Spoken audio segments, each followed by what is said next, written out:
Picture yourself standing at the base of the Great Pyramid of Giza in the night.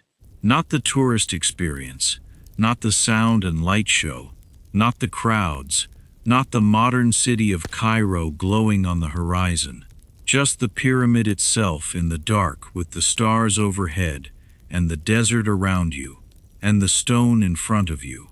The stone is closer than you expected. You are standing perhaps 2 meters from the base, and the pyramid fills your entire field of vision. It is not a shape in the distance, not a silhouette against the sky that you can take in whole. It is a wall, an enormous, almost vertical wall of limestone that extends left and right beyond your peripheral vision and rises above you at an angle that your body interprets as threatening. The instinctive response to a very large thing leaning over you, even though the pyramid is not leaning and is not about to fall, is as stable as any structure on Earth. The individual blocks are larger than you expected too. Each one is at the base of the pyramid, the height of a man, and wider than a man's arms span. They are not neatly uniform. They vary in size, in shape, in the precise way they fit against their neighbors, but they are massive. Each block is massive, and there are in the structure behind the surface you are looking at, approximately 2.5 million of them. 2.5 million blocks, stacked in 203 courses, rising to an original height of 146.5 meters.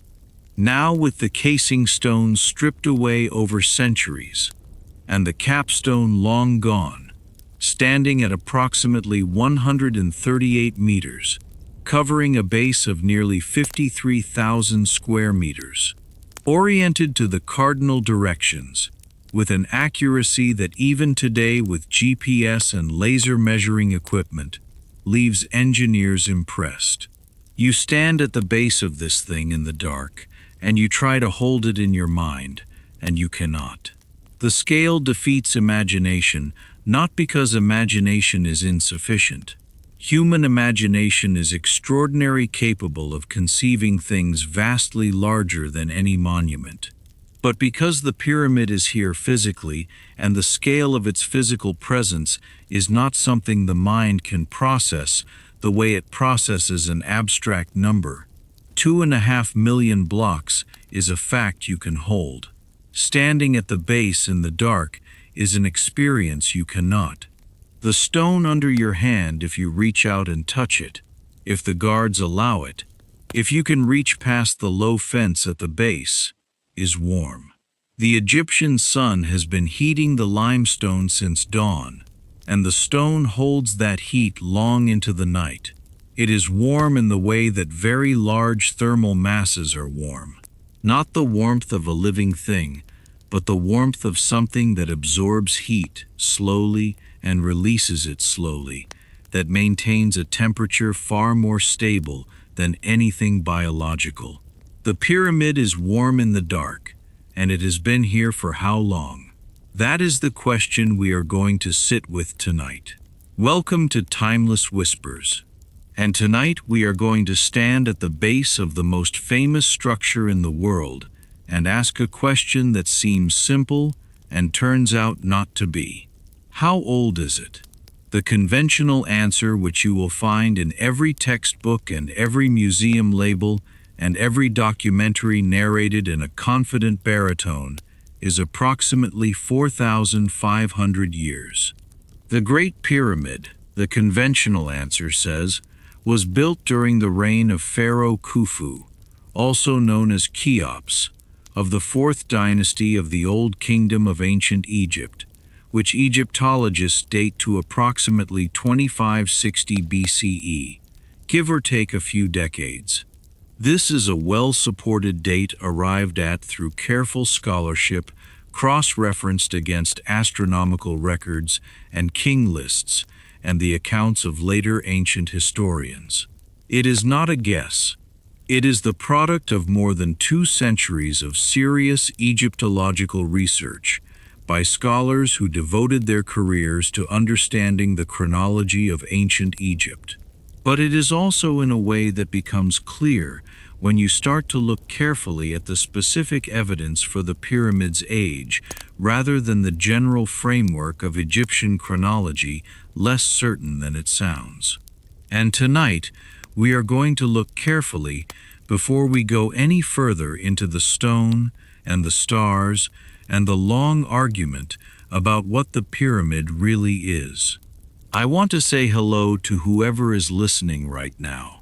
I don't know what time it is where you are. I don't know whether you're lying in bed with the lights off and this playing quietly, or sitting somewhere with a cup of something warm, or driving on a long night road with the dark moving past the windows. I don't know whether you've been following this series from the beginning, in which case you already know the Sumerians and the comet, and the carved pillars of Göbekli Tepe, and the Great Pyramid is the next point in a journey we've been on together for a while, or whether this is the first time you've joined me. If it's the first time, welcome. Timeless Whispers is a place for the questions that don't resolve easily, for the things that archaeologists argue about in academic journals, and alternative researchers argue about on podcasts, and everyone who lies awake at night wondering about the deep past argues about in their own heads. We go slowly here. We hold the uncertainty carefully. We try to be honest about what we know and what we don't. If you've been here before, hello again. Tonight we're going to the most visited archaeological site in the world and asking whether we have fundamentally misunderstood it. If you feel like leaving a comment, tell me where you are and what time it is. Those comments mean a great deal to me. All of us in different places in the dark, thinking about the same ancient stone. And if you want to be here every time I find something worth wondering about, the subscribe button is there. All right, let's talk about what we know. The pharaoh Khufu, whose Horus name was Miadu, whose full titular is elaborate and impressive in the way that all pharaonic titularies are, ruled Egypt for somewhere between 23 and 63 years, depending on which sources you trust and how you interpret the fragmentary chronological evidence. The conventional estimate is around 26 to 27 years, with his reign beginning approximately in 2589 BCE. During his reign, according to the Egyptological consensus, the Great Pyramid was designed and built, a project that involved the quarrying of approximately 2.5 million limestone blocks from nearby quarries at Tura and Aswan, their transport to the Giza plateau, and their assembly into the most precisely engineered large structure the ancient world produced. The evidence connecting the Great Pyramid to Khufu is real, and it deserves to be stated clearly before we start asking difficult questions about it. In 1837, the British explorer Howard Vyse, excavating within the pyramid, discovered a series of chambers above the king's chamber, spaces not accessible from below, built during construction and sealed when the courses above them were laid. These chambers, which appear to have served primarily as stress-relieving structures, distributing the weight of the pyramid above the king's chamber, contain painted inscriptions, graffiti, left by the work gangs who built them. The inscriptions include names of the work gangs, and one of them contains a name that Egyptologists identified as a variation of Khufu's cartouche, the oval hieroglyphic seal that contains a pharaoh's name. This is the primary direct evidence connecting the Great Pyramid to Khufu, the name of his reign painted on the walls of a construction space that was sealed during building and not reopened until 1837. This evidence is real and significant. It is not fabricated. There have been suggestions over the years that Vyse may have inscribed the name himself, But the consensus of Egyptological scholarship is that this accusation is unfounded, and that the inscriptions are genuine ancient graffiti. But here is what the inscriptions do not tell us. They do not tell us when the pyramid was built. They tell us that workers in the construction of the pyramid identified themselves or their work gang with a name connected to Khufu's reign. This is consistent with the pyramid being built during Khufu's reign. But it is also consistent with the pyramid having been built earlier and renovated or completed during Khufu's reign, or with Khufu having added the upper chambers to an existing structure that predated his reign. These alternative interpretations are not mainstream. I am not advocating for them, but they illustrate the gap between the evidence and the conclusion. The space between what the inscriptions actually say and what the conventional narrative says they prove. The stronger argument for the conventional dating is not the graffiti, but the contextual argument. The Fourth Dynasty of Egypt is by any measure the most extraordinary period of pyramid building in human history. The pyramids at Dashur, the Bent Pyramid and the Red Pyramid, built during the reign of Khufu's father Sneferu, show a clear technological development toward the Giza style. The Giza pyramids themselves show a development from the Great Pyramid through Khafre's Pyramid to Menkaure. And after the Fourth Dynasty, pyramid building becomes progressively less technically accomplished. The Pyramid of Unas, built a century after Khufu, is much smaller and much less precisely constructed. This developmental sequence, the learning curve of Egyptian pyramid technology culminating at Giza and declining afterward, is the strongest evidence that the Great Pyramid was built in the period assigned to it. A structure of this sophistication could only have appeared at the peak of a developmental tradition, and that peak is the Fourth Dynasty. This is a compelling argument. I take it seriously, but it has a hidden assumption that is worth examining. The assumption is that the Great Pyramid is a product of the same tradition as the other pyramids, that it is the culmination of a single developmental sequence that began with the step pyramid of Djoser and ended with the declining constructions of the later Old Kingdom. What if it isn't? What if the Great Pyramid is different in kind from the other pyramids, not just in degree? What if the developmental sequence explains the other pyramids but not this one? That is the question that some researchers, starting from the engineering anomalies in the pyramid itself and working outward, have been asking for several decades, and it leads somewhere genuinely interesting. Let me start with the basic dimensions, because they are the foundation of everything that follows. The Great Pyramid, at its original height of 146.5 meters, and with a base perimeter of 921 meters, encodes a relationship to the Earth that is, when you notice it, very difficult to dismiss as coincidence. The ratio of the pyramid's height to its perimeter is almost exactly the same as the ratio of the Earth's radius to its circumference. That is, if you take the height of the pyramid and multiply it by 2 pi, the mathematical constant that relates a circle's diameter to its circumference, you get a number that is almost exactly equal to the pyramid's base perimeter. Height times 2 pi equals perimeter. This is the relationship between a sphere's diameter and its circumference. The pyramid encodes pi. This was noticed by various researchers in the 19th and early 20th centuries, and it has been dismissed by some as coincidence. The argument being that if you look hard enough at a structure with thousands of dimensions and relationships, you will find approximations of any significant mathematical constant. This is a legitimate methodological concern, but the encoding of pi is not the only relationship. The pyramid also encodes phi, the golden ratio, approximately 1.618.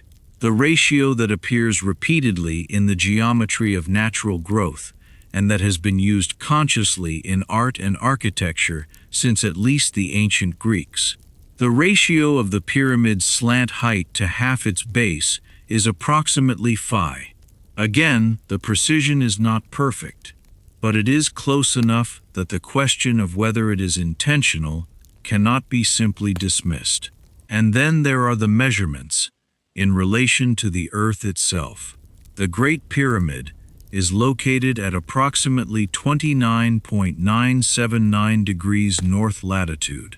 The speed of light in a vacuum is approximately 299,792 kilometers per second, a number that, when expressed in the appropriate units, produces the number 29.979. The correspondence between the pyramid's latitude and the speed of light has been noted, though this is almost certainly coincidence. The modern definition of a meter, from which the speed of light figure is derived, postdates the pyramid by 4,500 years.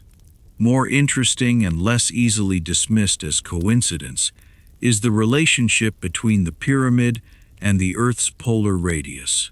If you take the height of the pyramid and multiply it by 43,200, a number that is, as we have discussed in relation to the Sumerian king list, a multiple of the precessional cycle, you get a number that is approximately equal to the polar radius of the Earth.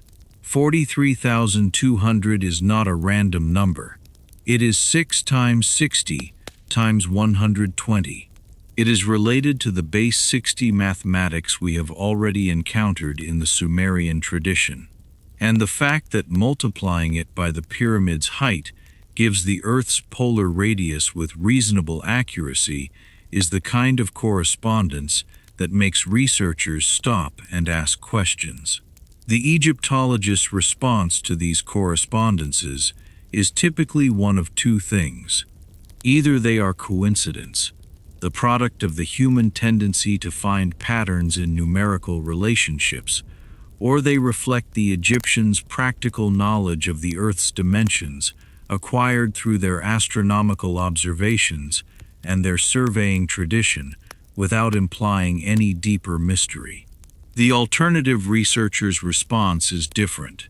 These correspondences, combined with the precision of the pyramid's alignment and the sophistication of its engineering, suggest a level of mathematical and astronomical knowledge that does not fit comfortably into the conventional picture of Old Kingdom Egypt.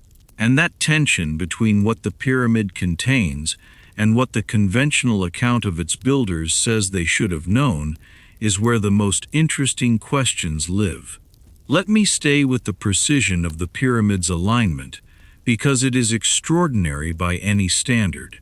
The base of the Great Pyramid is aligned to the cardinal directions: north, south, east, and west, with an accuracy of approximately 3.5 arc-minutes of deviation from true north.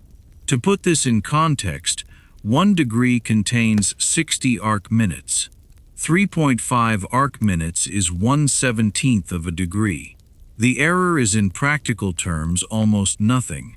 The builders of the pyramid achieved this alignment without GPS, without a magnetic compass, which had not been invented and would not have been useful in any case, since magnetic north and true north are not the same, and without any of the optical surveying instruments that modern engineers take for granted. How did they do it? The most plausible explanation is astronomical. True north can be determined by careful observation of the stars, specifically by observing the point in the sky around which all the other stars appear to rotate, which is the celestial North Pole. In the modern sky, the celestial North Pole is close to Polaris, the North Star. But as we have discussed in relation to precession, the position of the celestial North Pole changes over time, tracing a slow circle through the sky over approximately 26,000 years. At the time the Great Pyramid is conventionally dated around 2560 BCE, the celestial North Pole was not near Polaris. It was in a part of the sky between the stars Thuban, in the constellation Draco, and Kochab in Ursa Minor. Neither of these stars was as conveniently close to the pole as Polaris is today. But with careful observation of the circumpolar stars, the stars that never set below the horizon at a given latitude, it was possible to determine the pole's position with high precision. Egyptian priests and astronomers were making exactly these kinds of careful observations. The alignment of the pyramid to true north almost certainly reflects the use of astronomical observation, the watching of the stars across many nights, the identification of the point around which they rotate, and the precise surveying of the pyramid's orientation against that point. This is sophisticated astronomy. It is not beyond what the ancient Egyptians were capable of. They were extraordinary astronomers, and their astronomical knowledge is well documented from texts and alignments across many sites. But it is a sophistication that is worth acknowledging rather than taking for granted. And the alignment to true north is not the only astronomical precision in the pyramid's construction. The entrance to the pyramid, the original entrance on the north face, which leads to the descending passage, is oriented at an angle that points to the circumpolar sky. At the time of the pyramid's construction, an observer standing at the bottom of the descending passage and looking up could have seen the pole star of that era, Thuban in the constellation Draco, moving across the field of view as it circled the pole. Robert Bauval, a Belgian-born author and researcher who has spent decades studying the astronomical alignments of the Giza monuments, has argued that the descending passage's alignment corresponds not to 2560 BCE, but to a different date. That when you calculate the date at which the passage would have been perfectly aligned with the pole star of the era accounting for precession, the answer you get is not the 4th dynasty. It is much earlier, the specific date Bauval's calculations produce, and the question of what that date implies is something we will sit with in detail in a later part of tonight's journey. For now, I want to stay in the present tense of the pyramid, at its base in the dark, with a warm stone under your hand. This thing was built by human beings. That is not in question. The evidence of the construction, the quarry marks, the tool traces, the workers' graffiti, the construction ramps and infrastructure that archaeologists have been finding in the surrounding area makes clear that the pyramid was assembled by human hands with human tools through the organized effort of a large human workforce. What is in question is which human beings, when they lived, what they knew, and whether the conventional story of Khufu and the 4th dynasty is the complete story, or whether it is the last chapter of a much longer story that we have not yet fully recovered. That question, how old is the Great Pyramid really, and what does the answer imply, is one of the most consequential open questions in the archaeology of human civilization. And it deserves more than a dismissal. It deserves exactly what we are going to give it tonight: a long, slow, careful look. Let me tell you about what happens inside the pyramid, because the interior is where the strangest questions live. There are 3 main chambers inside the Great Pyramid, connected by passages of varying angle and dimension. The lowest chamber, the subterranean chamber, is cut directly into the bedrock beneath the pyramid. It is unfinished by any measure. The floor is rough, the walls are irregular, the ceiling is low and irregular. It looks like a chamber that was abandoned mid-construction, its purpose either changed or forgotten before it was completed. Above and inside the body of the pyramid itself, two further chambers are connected by the ascending passage and the extraordinary Grand Gallery. The Grand Gallery is one of the most remarkable spaces in the ancient world. It is a corbelled hall, a passage where the walls step inward as they rise, each course of stone projecting slightly beyond the one below it, until the walls meet at the top in a narrow ceiling. The gallery is 8.5 meters tall, roughly 1 meter wide at the base, and 47 meters long. It rises at an angle of approximately 26 degrees toward the southeast. Walking up the Grand Gallery, or rather imagining walking up it since tourist access is now restricted, is a disorienting experience by all accounts.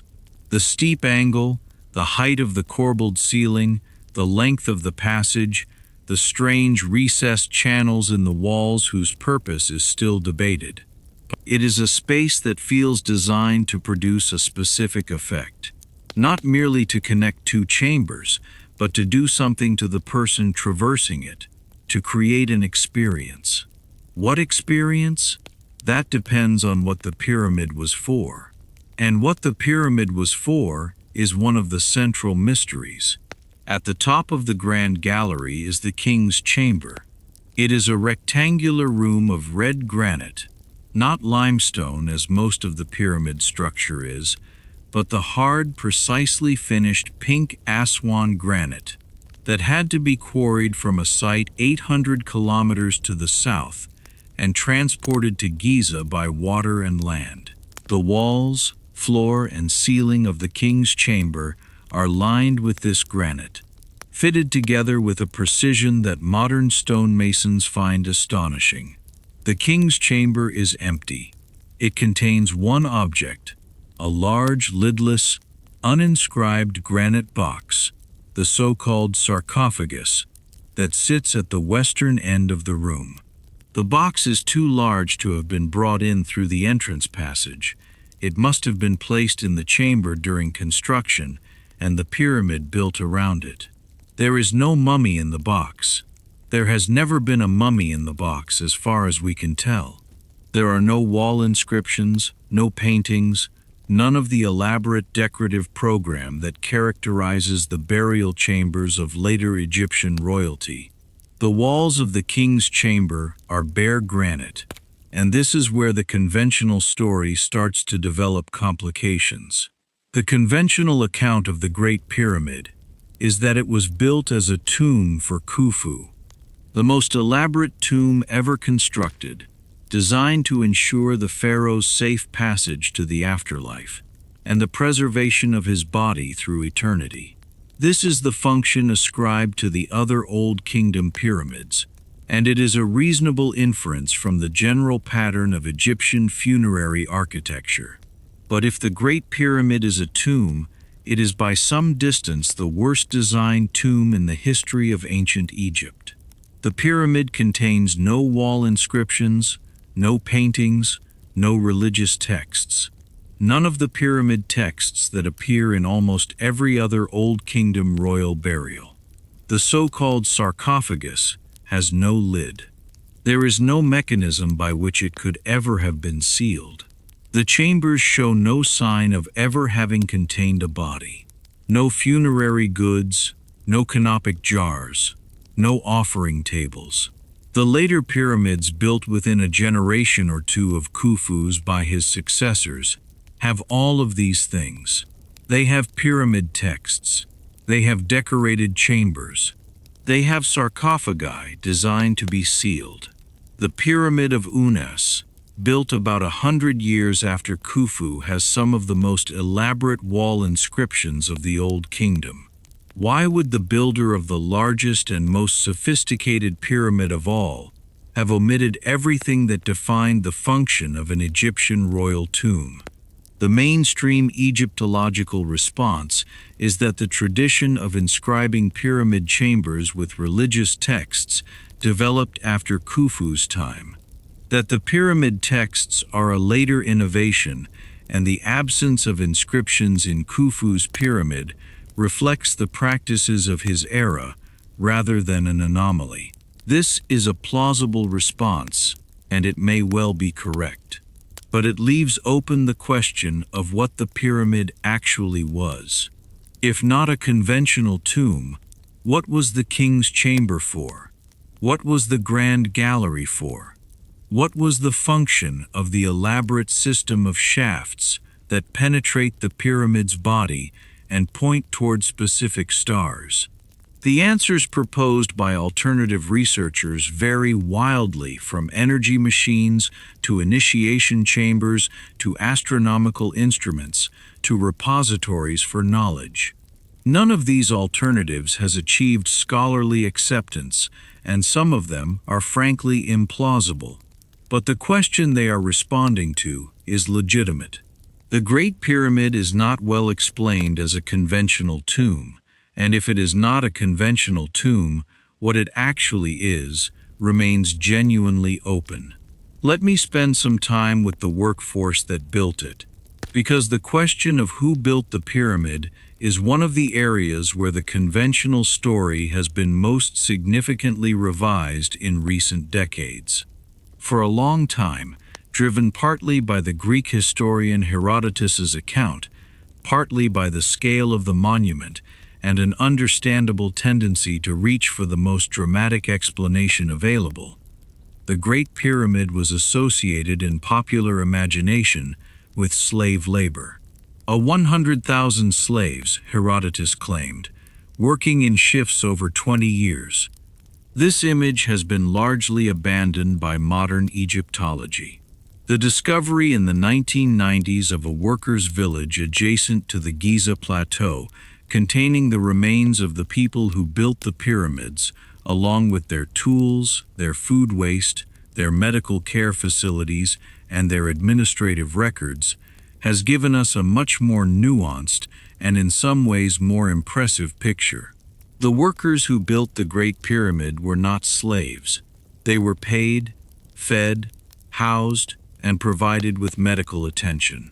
The animal bones found in their village indicate a diet that was by ancient standards quite good. Beef, sheep, goat, fish. The skeletal remains show evidence of serious injuries, construction injuries, the kind of trauma you get from moving very heavy stones, and also evidence of medical treatment, amputations that healed, bones that were set and knitted. Someone was caring for these workers.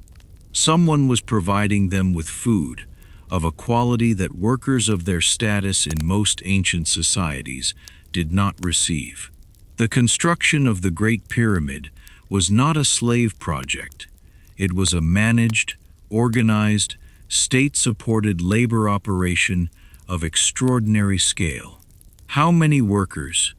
The estimates from the logistical analysis of the workers' village and the construction requirements of the pyramid suggest somewhere between 20,000 and 30,000 people working in rotating shifts.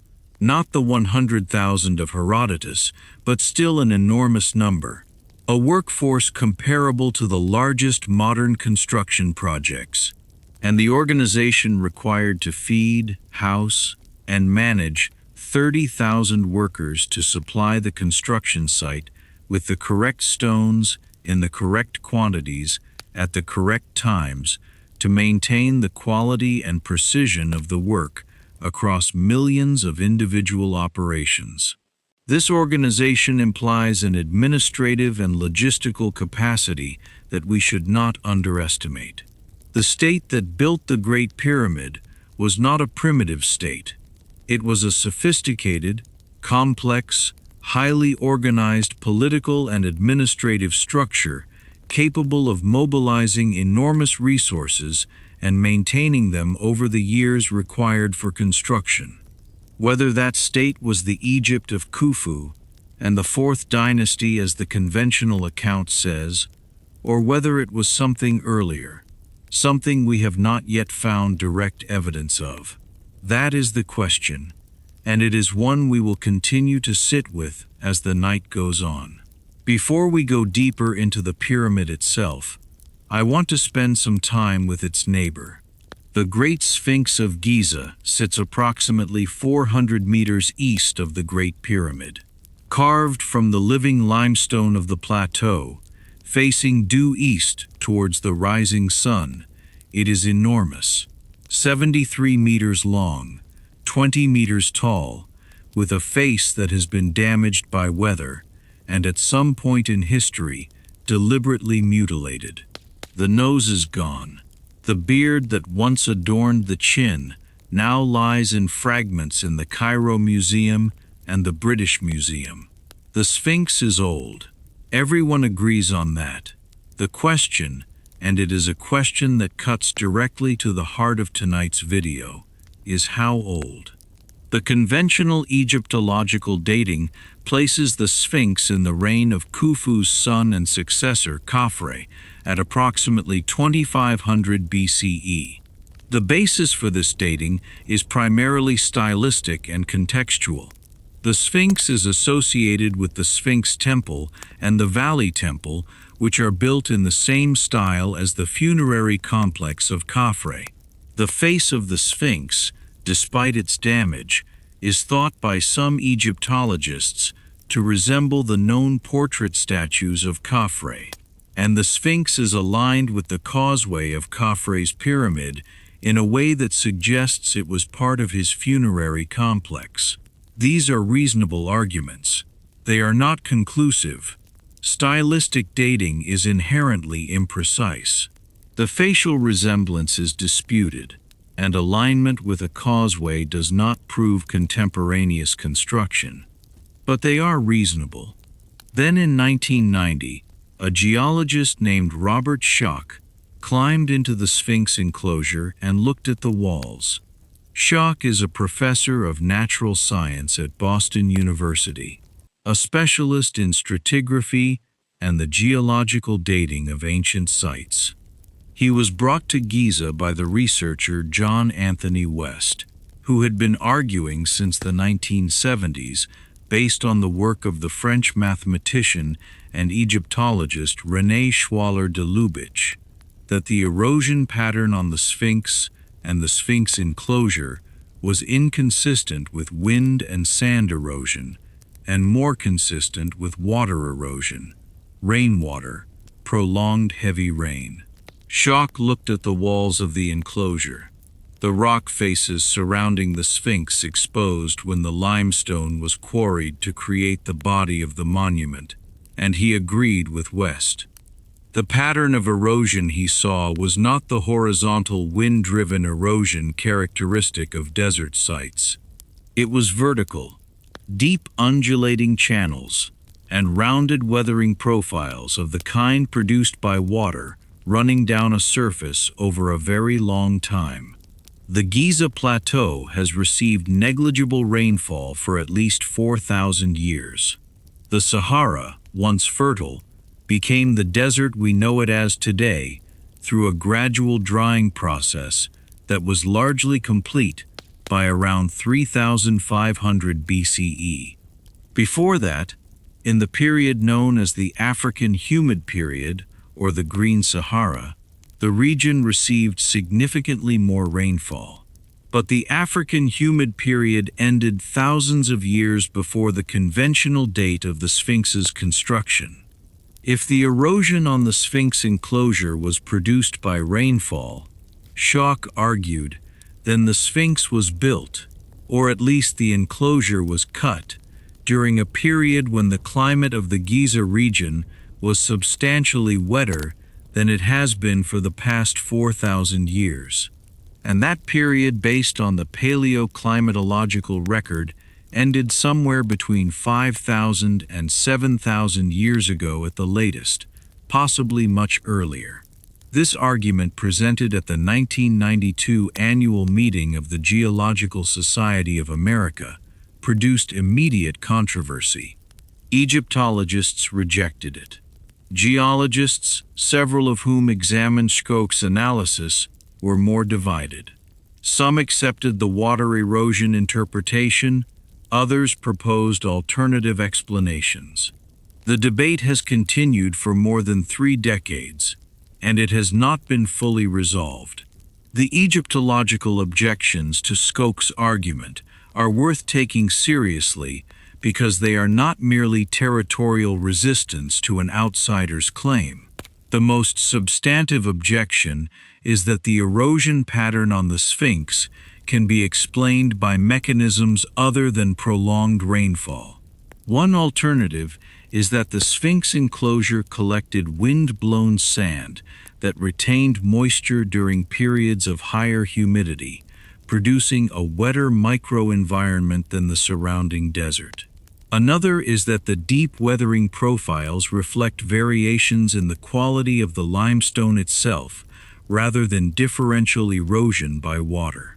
The Egyptologist Mark Lehner, one of the world's leading authorities on Giza and someone who has spent decades excavating the plateau, accepts that some of the erosion features on the Sphinx enclosure are unusual, but does not accept the interpretation that they require a pre-4th dynasty construction date. He has proposed that the evidence is consistent with the conventional dating and that the apparent water erosion features can be explained within the context of known Egyptian climate history. Schoch has responded to these objections in detail in subsequent publications, maintaining that the water erosion interpretation is the most parsimonious explanation for the features he observed. The argument is genuinely technical. It involves the interpretation of specific weathering profiles, the chemistry of limestone dissolution, the microclimate of the enclosure, and it is not easily adjudicated by non-specialists. What I want to say about it honestly is this. The Sphinx erosion argument is not proven. It has not achieved scientific consensus. It faces legitimate objections from serious scholars who have studied the site in detail, but it has also not been definitively refuted.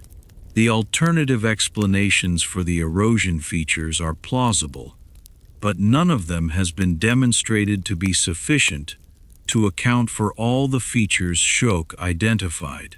The debate continues because the evidence is genuinely ambiguous, and the implications, if Schoch is right, are enormous. If the Sphinx was constructed during the African humid period, if the enclosure was cut at a time when the Giza plateau was receiving enough rainfall to produce the erosion profiles Schoch identifies, then the Sphinx is not 4,500 years old. It is at minimum 7,000 years old, and quite possibly 10,000 or older. And if the Sphinx is that old, then whatever civilization built it is also that old. Which means that there was a culture in the Nile Valley capable of conceiving and executing a monument of the Sphinx's scale and sophistication at a time that precedes the conventional beginning of Egyptian civilization by thousands of years. This would not prove that the Great Pyramid is also older than conventionally dated. The Sphinx and the pyramid are separate structures, and the dating of one does not automatically determine the dating of the other. But it would establish in a way that the conventional timeline does not, the possibility of sophisticated monument building in Egypt long before the pharaohs. And it would change the question we are asking about the pyramid, from why does this structure seem anomalously sophisticated for its stated date, to what was the civilization that produced it, and how long had it been developing before the 4th dynasty appeared in the historical record. Now let me tell you about the stars. In 1989, a Belgian-born engineer named Robert Bouval was lying in the Sahara Desert on a camping trip, looking up at the night sky, when he noticed something. The 3 belt stars of the constellation Orion, Alnitak, Alnilam, and Mintaka are not perfectly aligned. They form a slightly curved line with the leftmost star offset slightly from the line formed by the other 2. And Bouval, looking at the stars and then looking at a map of the Giza plateau, noticed that the 3 pyramids of Giza share exactly this arrangement. The two large pyramids, Khufu's and Khafre's, are aligned diagonally on the plateau.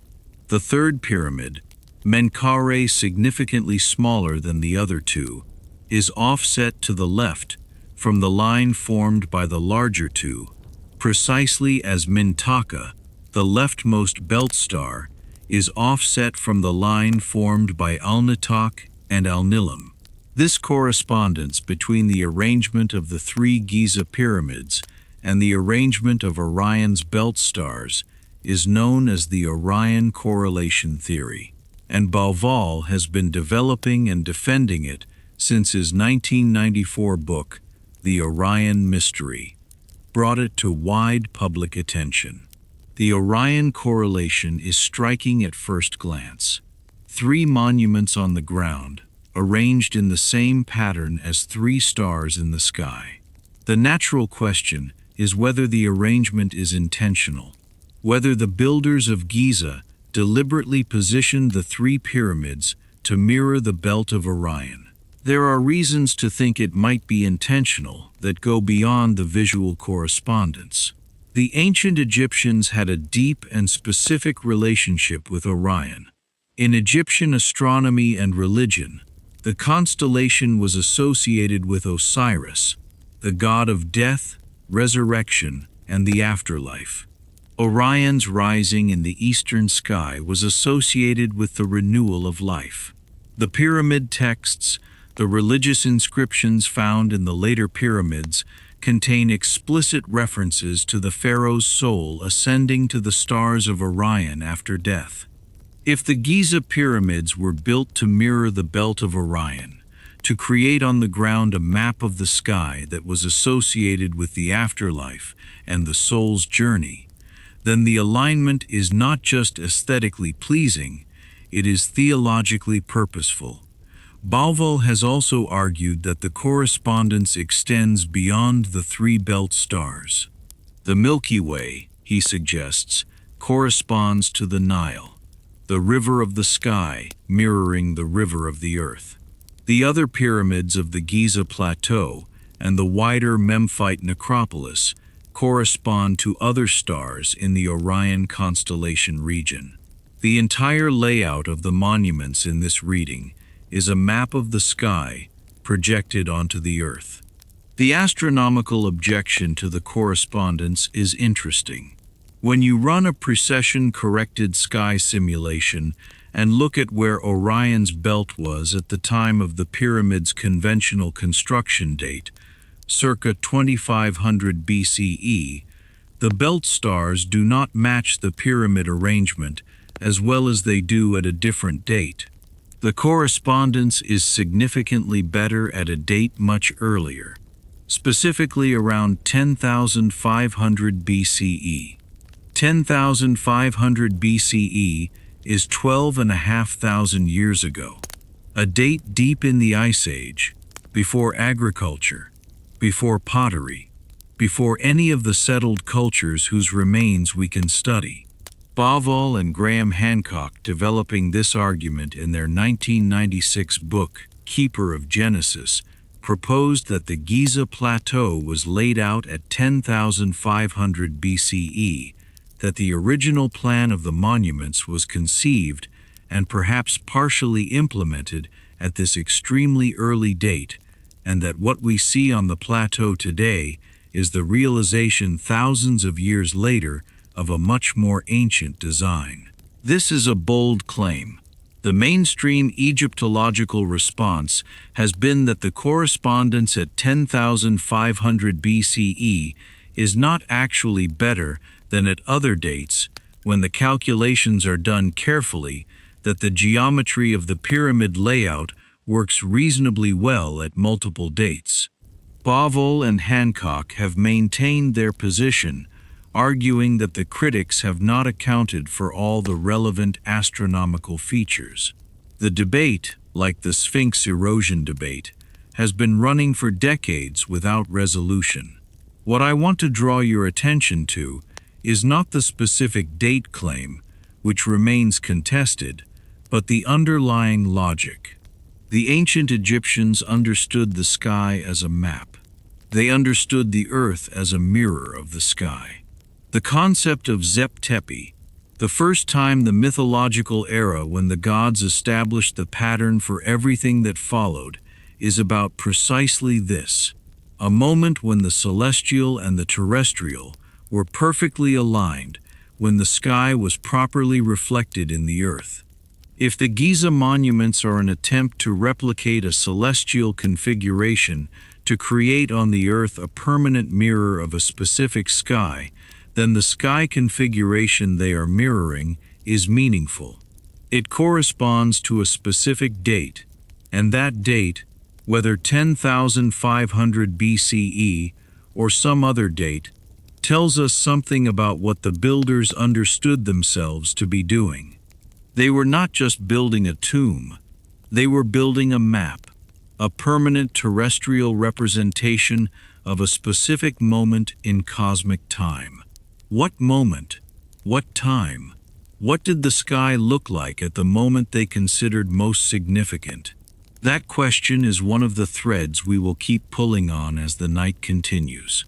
Let me turn now to the stones themselves, because the physical reality of the Sphinx Temple and the Valley Temple raises questions that are independent of the astronomical hypothesis.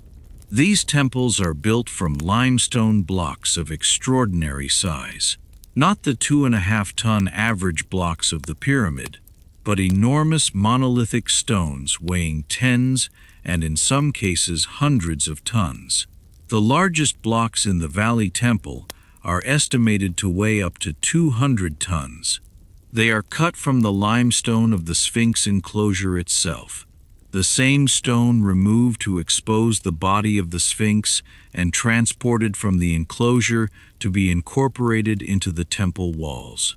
200 tons. To give you a sense of scale, a fully loaded Boeing 747 weighs approximately 400 tons. The largest blocks in the Valley Temple weigh half of that. They are not columns or blocks in the ordinary sense. They are sections of cliff face, moved and placed with a precision that the construction methods we can document for the Fourth Dynasty do not easily explain. The logistics of moving such blocks without wheeled vehicles, without powerful machinery, over even short distances, is a genuine unsolved engineering problem. The mechanisms proposed by Egyptologists work well for the pyramid's moderately sized blocks, but strain credibility as block size increases into the hundreds of tons. How are these blocks moved? We do not know, not with confidence. And this unknown matters because the Valley Temple is one of the structures most closely associated with the Sphinx. If the Sphinx is older than the conventional dating, the Valley Temple, which appears to have been built from the material removed when the Sphinx enclosure was cut, may be older too. There is a carved inscription known as the Inventory Stela, found near the Giza plateau, and now in the Cairo Museum, that has been dated to the late period of Egyptian history, roughly 1,000 years after the Fourth Dynasty. The inscription records the activities of Khufu at Giza, and it specifically states that Khufu repaired the Sphinx and the temples near it, implying that these structures already existed when Khufu arrived. This inscription is contested. Mainstream Egyptologists argue that the Inventory Stela is a late-period composition that used anachronistic language or reflected later traditions, and that its historical reliability for the Old Kingdom period is limited. This is a legitimate methodological argument. Late-period inscriptions referencing events from 2,000 years earlier cannot simply be taken at face value. But the inscription says what it says, and what it says is that Khufu found the Sphinx and its temples already standing at Giza, that he did not build them but maintained them. If that is true, If the inventory stela is preserving a genuine historical memory, then the Sphinx and the Valley Temple predate the 4th dynasty, which means they were built by someone else in an era we have not yet identified. And then the question becomes who?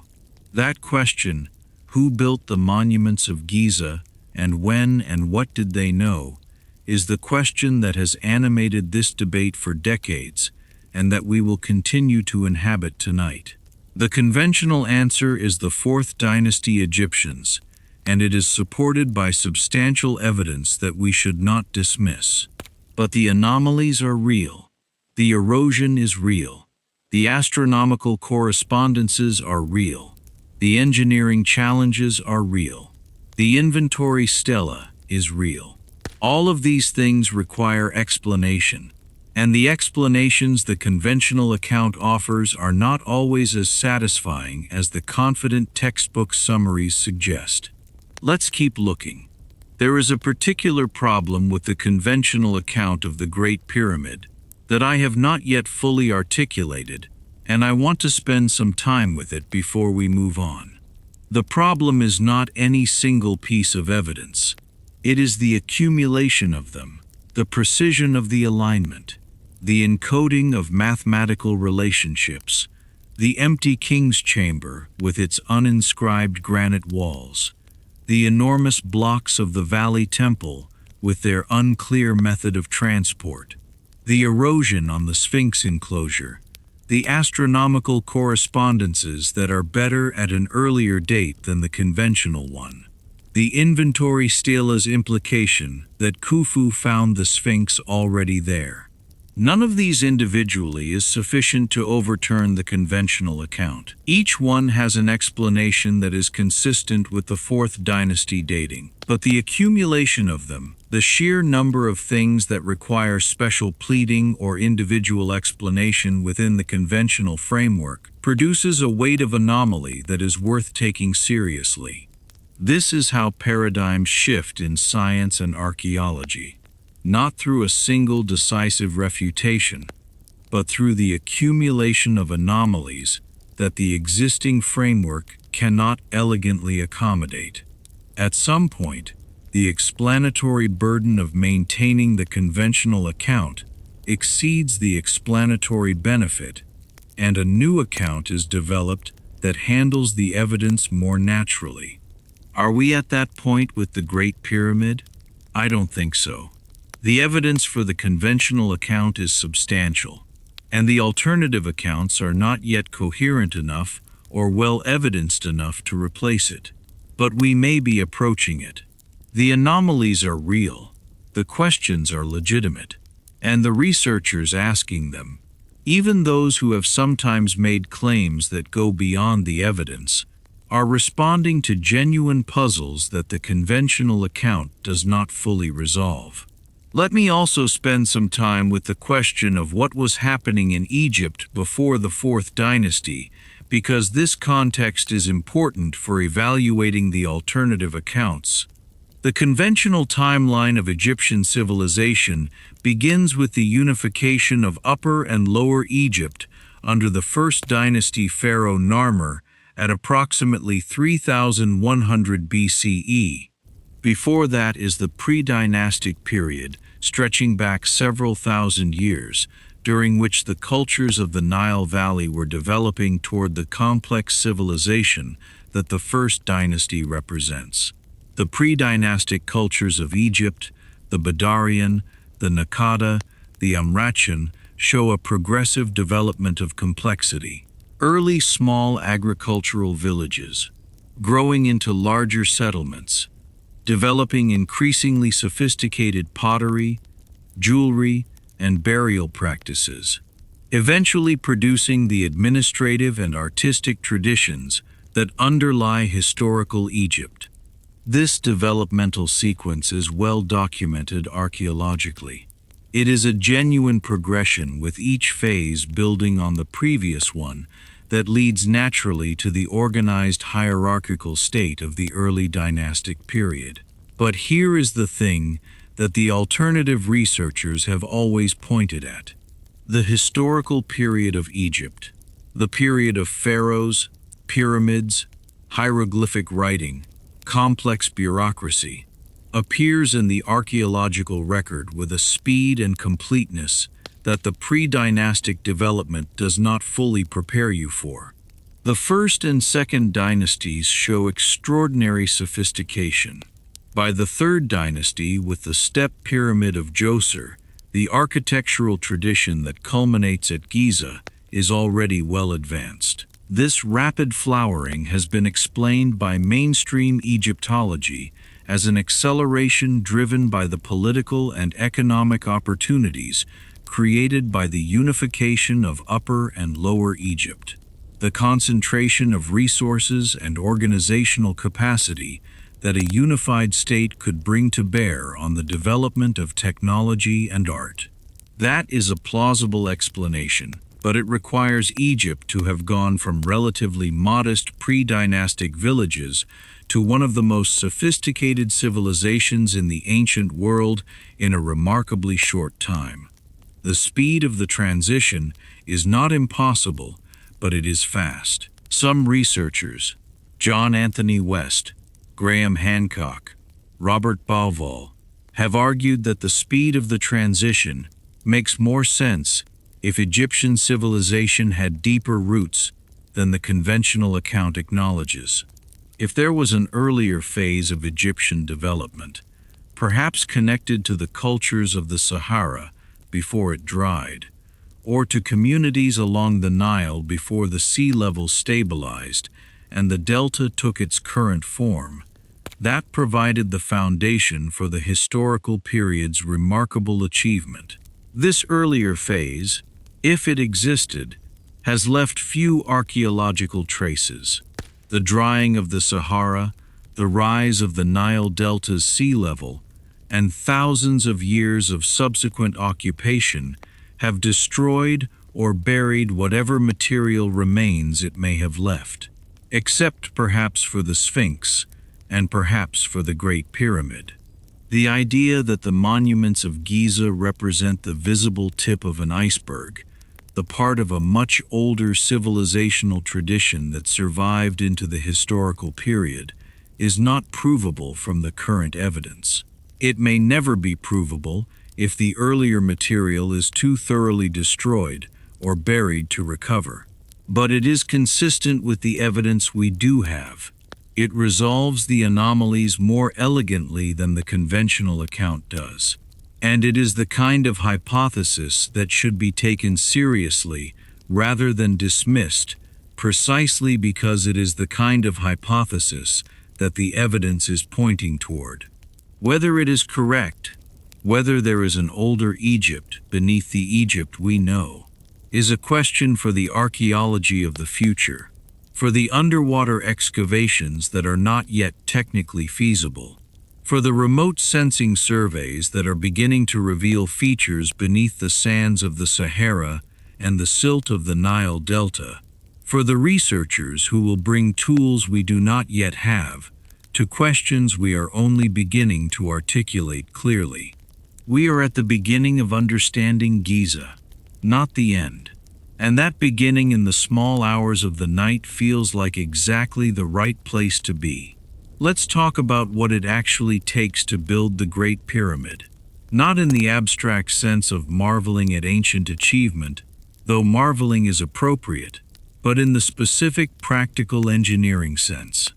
What are the problems that need to be solved? How have they been solved in the mainstream account? And where do those solutions run into difficulty? The Great Pyramid contains approximately 2.3 million stone blocks.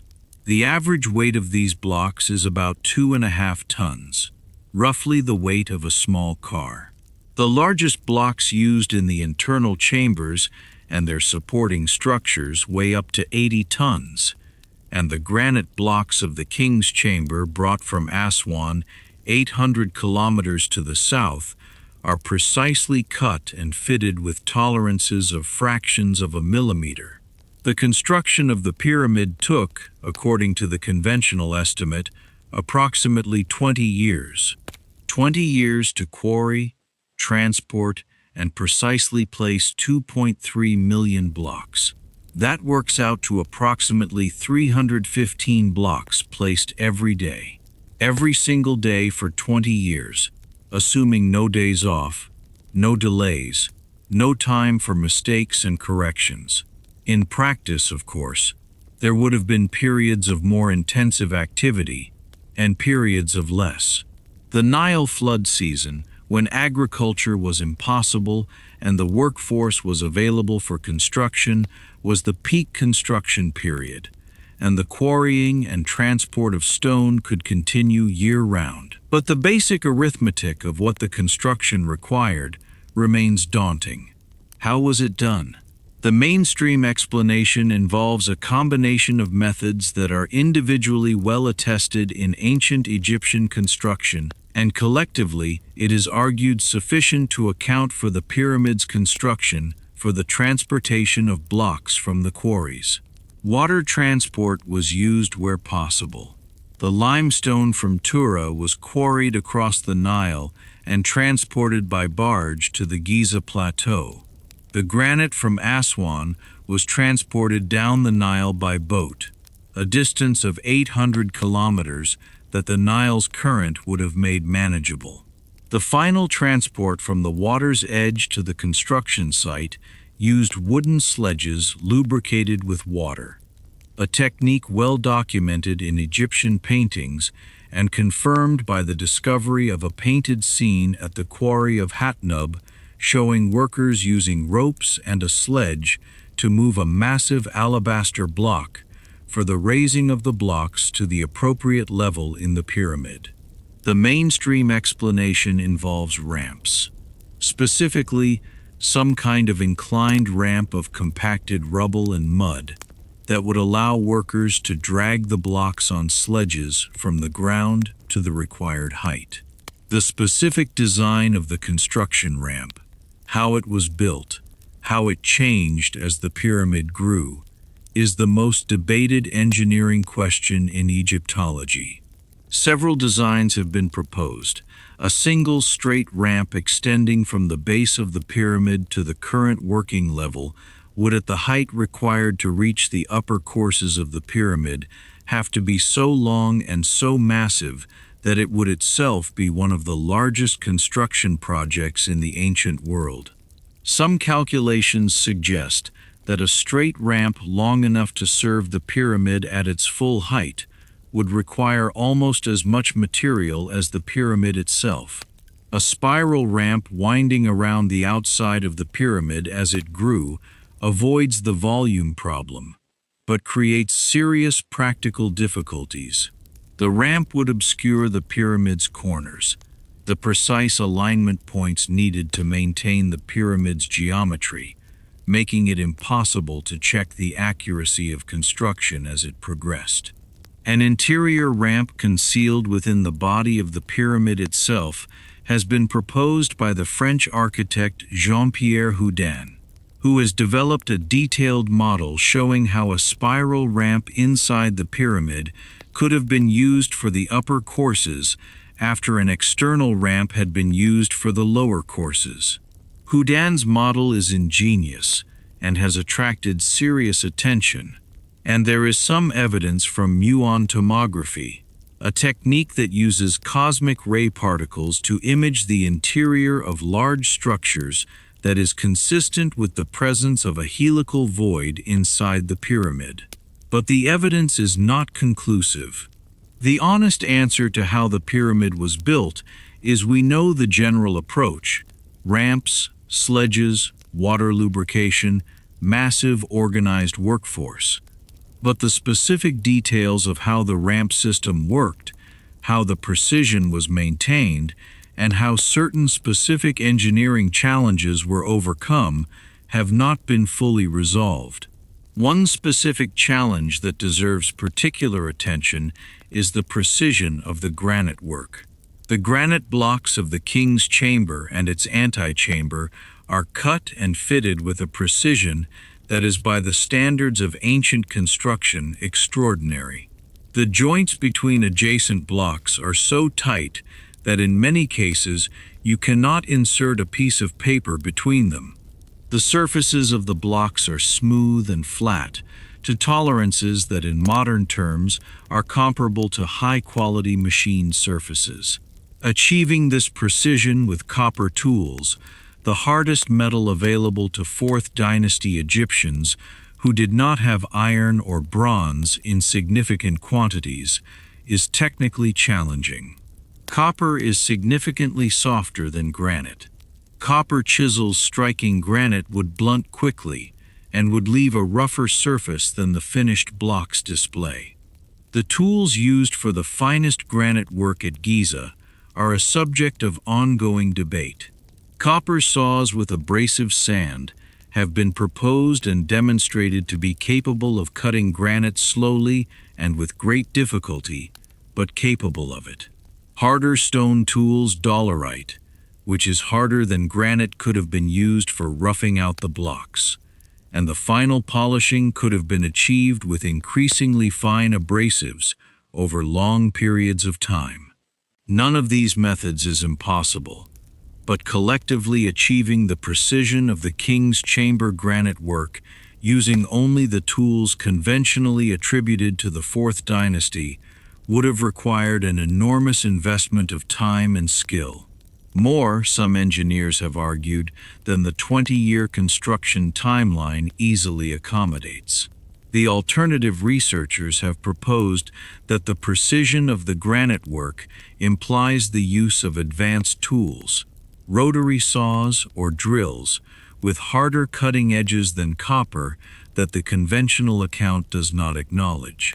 The Egyptologist and engineer Dennis Schoch has done extensive experimental work on ancient Egyptian stonework and has generally concluded that copper tools with abrasive sand can achieve finer results than the alternative researchers allow. But the debate about the specific capabilities of ancient Egyptian tool makers continues. Let me turn now to the shafts, because they are among the most mysterious and most discussed features of the pyramid. The King's Chamber and the Queen's Chamber each have 2 shafts, narrow passages approximately 20 centimeters square that penetrate through the body of the pyramid at specific angles. 2 shafts from the King's Chamber exit through the north and south faces of the pyramid. 2 shafts from the Queen's Chamber do not reach the surface. They were sealed at both ends and were unknown until 1872, when a British engineer named Wayneman Dixon noticed a crack in the Queen's Chamber wall and inserted a wire that disappeared into a void. The shafts have been the subject of intense study and speculation since their discovery. Their angles are specific and appear to have been carefully calculated. When you trace the shafts outward from their chambers and project their angles against the star positions of the sky, as it appeared in approximately 2500 BCE, the conventional construction date, they point to specific stars. The southern shaft of the King's Chamber pointed to Orion's belt, specifically to the star Al-Natak, the lowest of the 3 belt stars at its meridian crossing in approximately 2500 BCE. This is consistent with the Osiris-Orion association and with the idea that the shaft was designed to align with the stars of Osiris at the time of the pyramid's construction. The northern shaft of the King's Chamber pointed to Thuban, the star in Draco that was the pole star of the era, the star closest to the celestial North Pole in 2500 BCE. A shaft pointing to the pole star makes sense in the context of Egyptian beliefs about the pharaoh's afterlife journey, in which the soul was understood to ascend to the circumpolar stars, the stars that never set, that move around the pole in eternal circles and thus symbolize eternal life. The shafts of the Queen's Chamber, when projected outward, point to the star Sirius in the south, the star associated with the goddess Isis and with the annual Nile flood, and toward the constellation of Ursa Minor in the north. Robert Bauval identified these stellar alignments in the early 1990s, and they have been confirmed by subsequent astronomical analysis.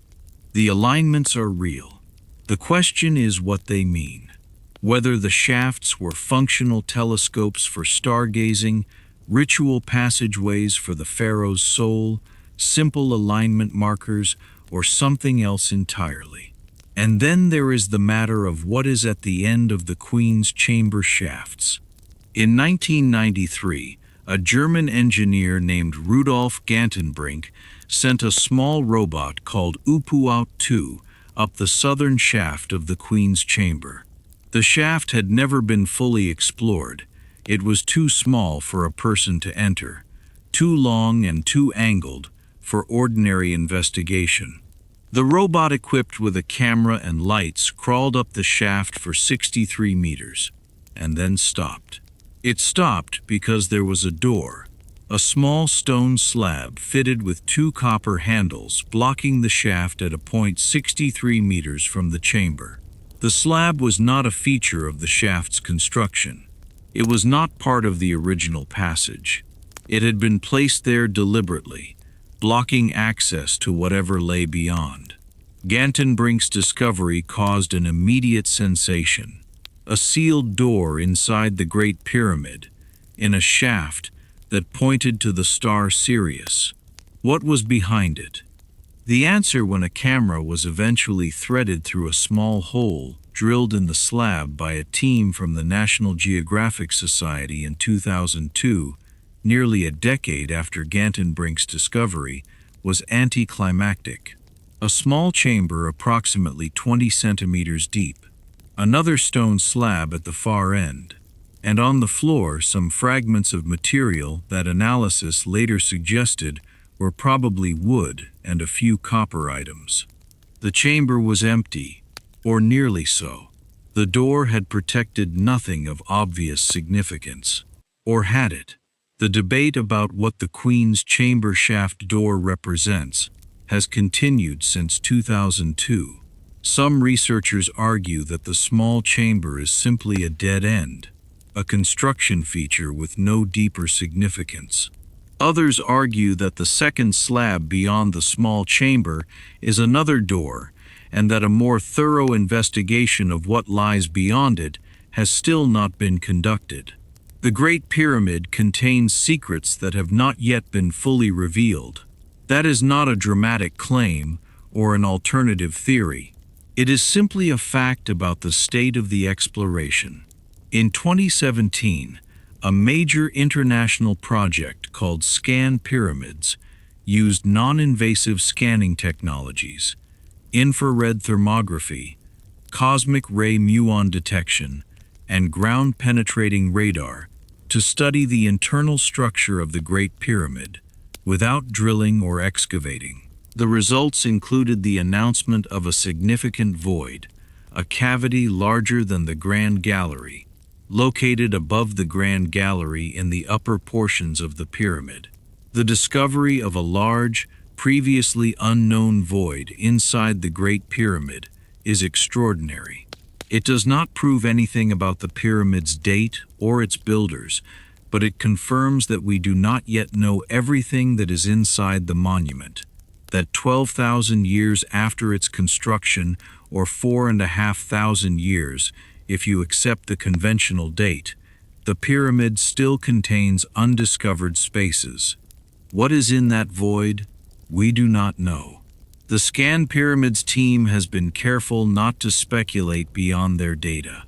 The void exists. Its purpose and contents are unknown. The Great Pyramid keeps its secrets well. Let me say something about the acoustic properties of the King's Chamber, because this is an aspect of the pyramid that is rarely discussed in the popular literature, but that I find genuinely fascinating. The King's Chamber is built of granite, a material that, unlike limestone, has specific acoustic properties. When you are inside the King's Chamber and make a sound, any sound from a clap to a sustained note to a resonant hum, the room responds. The granite walls and ceiling produce a complex resonance, a sustained vibration that interacts with the sound source in ways that are immediately noticeable and that researchers have found to have specific properties. John Reed, an acoustic engineer, made measurements inside the King's Chamber in 1997 and found that the room resonates most strongly at specific frequencies that correspond to the bass range of the human voice, to the range of certain percussion instruments, to the frequencies used in some forms of ritual chanting. The acoustic properties of the King's Chamber are not unique among ancient sacred spaces. Many ancient temples and stone chambers have been found to have specific resonant properties, and some researchers have argued that these properties were deliberately designed into the spaces for ritual purposes.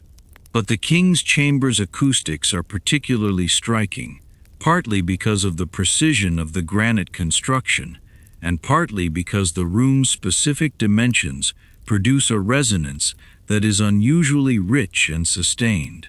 What does this mean for understanding the pyramid? Possibly nothing. The resonant properties may be incidental to the construction, rather than deliberately designed, but possibly something.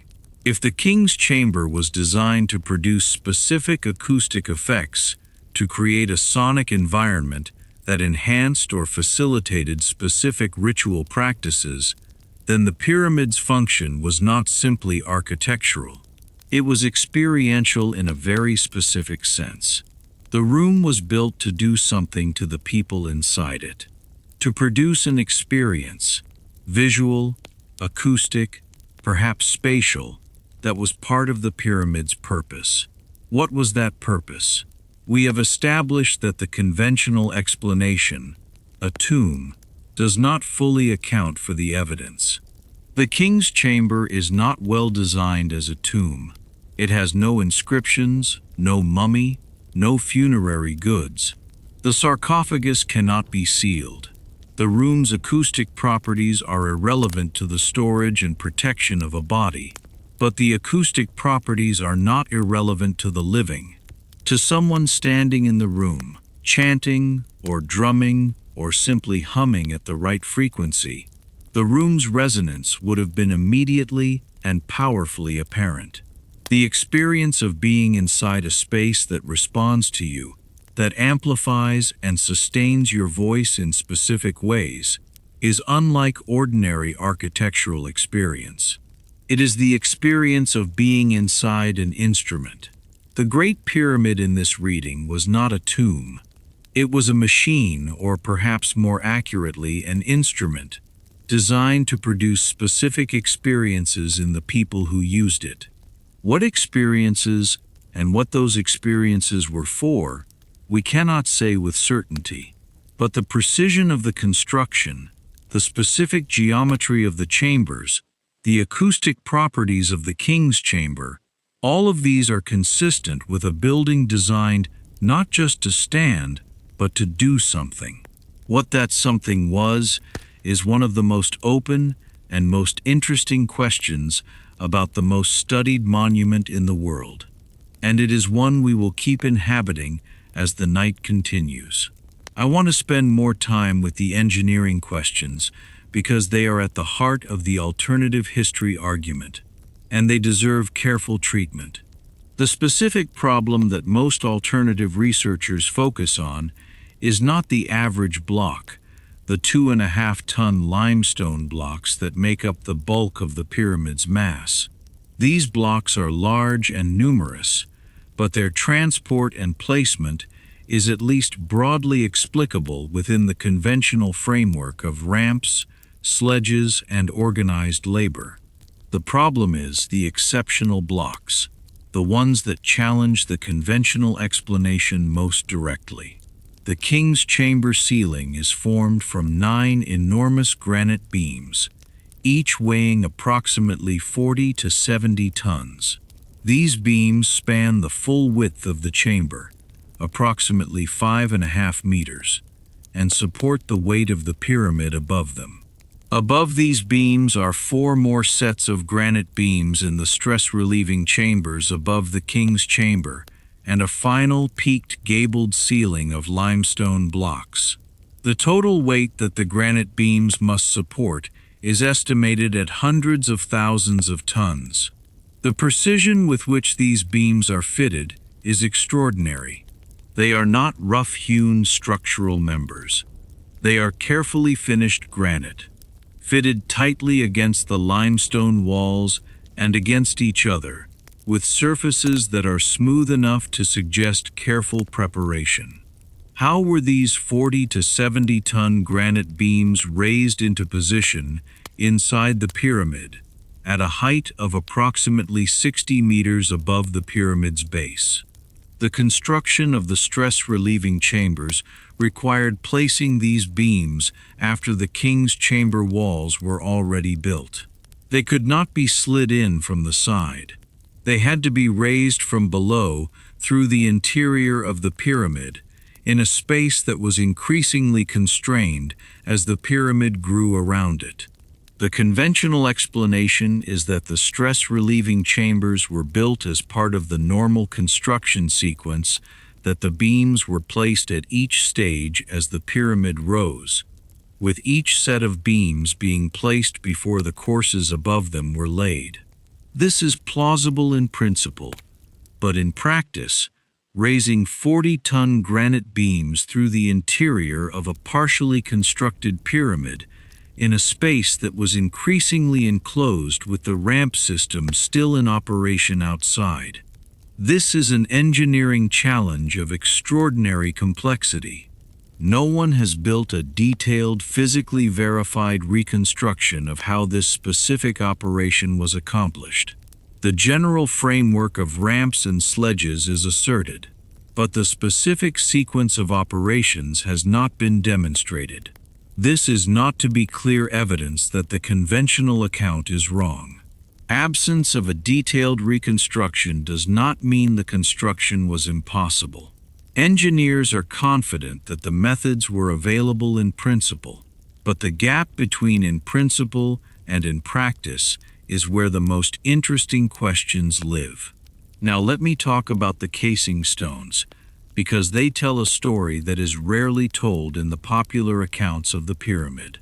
The Great Pyramid originally had a smooth, gleaming outer surface, a shell of fine white Tura limestone fitted over the stepped core that would have made the pyramid appear as a single continuous surface from base to apex. This casing was the pyramid as its builders intended it to be seen, not the rough steps of exposed core blocks that tourists see today, but a smooth white mountain of stone rising from the desert plateau catching the light. Almost all of this casing is gone. Over the centuries, and particularly after a major earthquake damaged the Cairo region in 1303 CE, the casing stones were stripped from the pyramid and used as building material for mosques, palaces, and other structures in Cairo. The Mosque of Ibn Tulun in Cairo, and numerous other medieval buildings, contain limestone that was once part of the Great Pyramid's outer casing. What remains of the original casing, a few stones at the base of the north face, discovered by archaeologists in the 19th century, shows the precision of the work. The casing stones are fitted against each other and against the core with joints so fine that no mortar was needed. The surfaces are smooth and flat. The angles are precise. The Egyptologist Flinders Petrie, who made the first systematic measurements of the pyramid in the 1880s, found that the average deviation from perfect flatness in the surviving casing stone joints was approximately 1/50th of a millimeter. This is a precision comparable to modern optical glass polishing. It is significantly finer than anything achievable with the grinding tools conventionally attributed to the Old Kingdom. How was this precision achieved? The conventional answer is patient grinding and fitting. The stones were progressively refined and fitted against each other through a process of repeated checking and adjustment. This is technically plausible, but it requires an enormous investment of time and skill for every single casing stone, multiplied across the tens of thousands of casing stones that covered the pyramid. The alternative researchers have argued that precision of this quality implies the use of tools or methods not yet identified, that the conventional account underestimates the technological sophistication of the builders. This argument is hard to evaluate definitively because the specific tools that were used have not been found, and the limits of what Copper Age technology could achieve have not been exhaustively tested. What we can say is that the precision of the casing stones is real, and that it is genuinely remarkable, and that any complete account of the pyramid's construction must explain it. Let me also spend time with the mortar. The Great Pyramid's construction used enormous quantities of mortar. Gypsum mortar, which is relatively weak by modern standards, but which served to lubricate the blocks as they were placed and to fill minor irregularities in the joint surfaces. Analysis of this mortar has been used as one of the dating tools for the pyramid. The specific chemical composition and the carbon-14 dating of organic materials in the mortar provide evidence about when the mortar was made. These mortar dates are one of the more robust lines of evidence for the pyramid's conventional age. The radiocarbon dates obtained from organic material in the pyramid's mortar have generally been consistent with the Fourth Dynasty. Dating, though, with a spread that extends several centuries on either side. The mortar dates do not prove that Khufu built the pyramid. They prove that mortar was applied to the pyramid at approximately the time of the Fourth Dynasty. A pyramid that was originally built earlier and then restored or completed during the Fourth Dynasty would produce similar mortar dates from the restoration mortar, while the original construction would be older.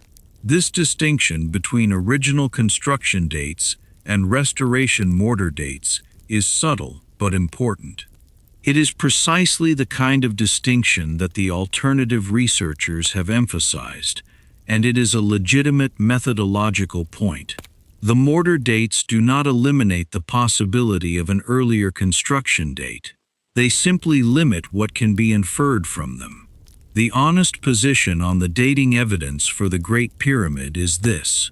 The evidence is consistent with the conventional Fourth Dynasty date. It is also consistent with an earlier original construction that was completed or significantly modified during the Fourth Dynasty. The evidence does not strongly distinguish between these two scenarios. And that ambiguity, that genuine uncertainty about what the evidence actually proves, is the space in which the debate lives. Let me spend a moment with the Grand Gallery itself, because it is one of the most extraordinary architectural spaces in the ancient world, and it deserves more attention than it usually receives. The Grand Gallery is 47 meters long and 8.5 meters tall. It rises at an angle of 26 degrees, the same angle as the pyramid's faces, connecting the horizontal ascending passage to the antechamber of the king's chamber. The corbelled walls step inward at 7 successive levels, each course of stone projecting approximately 7.5 centimeters beyond the one below, until the walls meet at the top in a ceiling just under 1 meter wide. Built into the floor of the Grand Gallery are 2 ramps, one on each side, with a central channel between them. In the ramps are a series of rectangular notches, 27 on each side, regularly spaced. These notches clearly held something. What they held is unknown. Various proposals have been made. Wooden beams that supported a ramp mechanism for raising blocks into the king's chamber. Scaffolding supports for the construction of the corbelled ceiling. ritual objects placed in the gallery after construction. None of these proposals has been definitively confirmed. The corbelled ceiling of the Grand Gallery is itself a feat of engineering. The successive cantilevering of heavy stone courses, each one projecting beyond the one below, creates a self-supporting arch without the use of a true arch. A technique that distributes the load in ways that have allowed the gallery to survive 4,500 years without significant structural distress. And the acoustics of the Grand Gallery are extraordinary. More than twice as tall as it is wide, lined with flat granite surfaces rising at a steep angle. The gallery produces a resonance that is unlike any ordinary corridor or passage.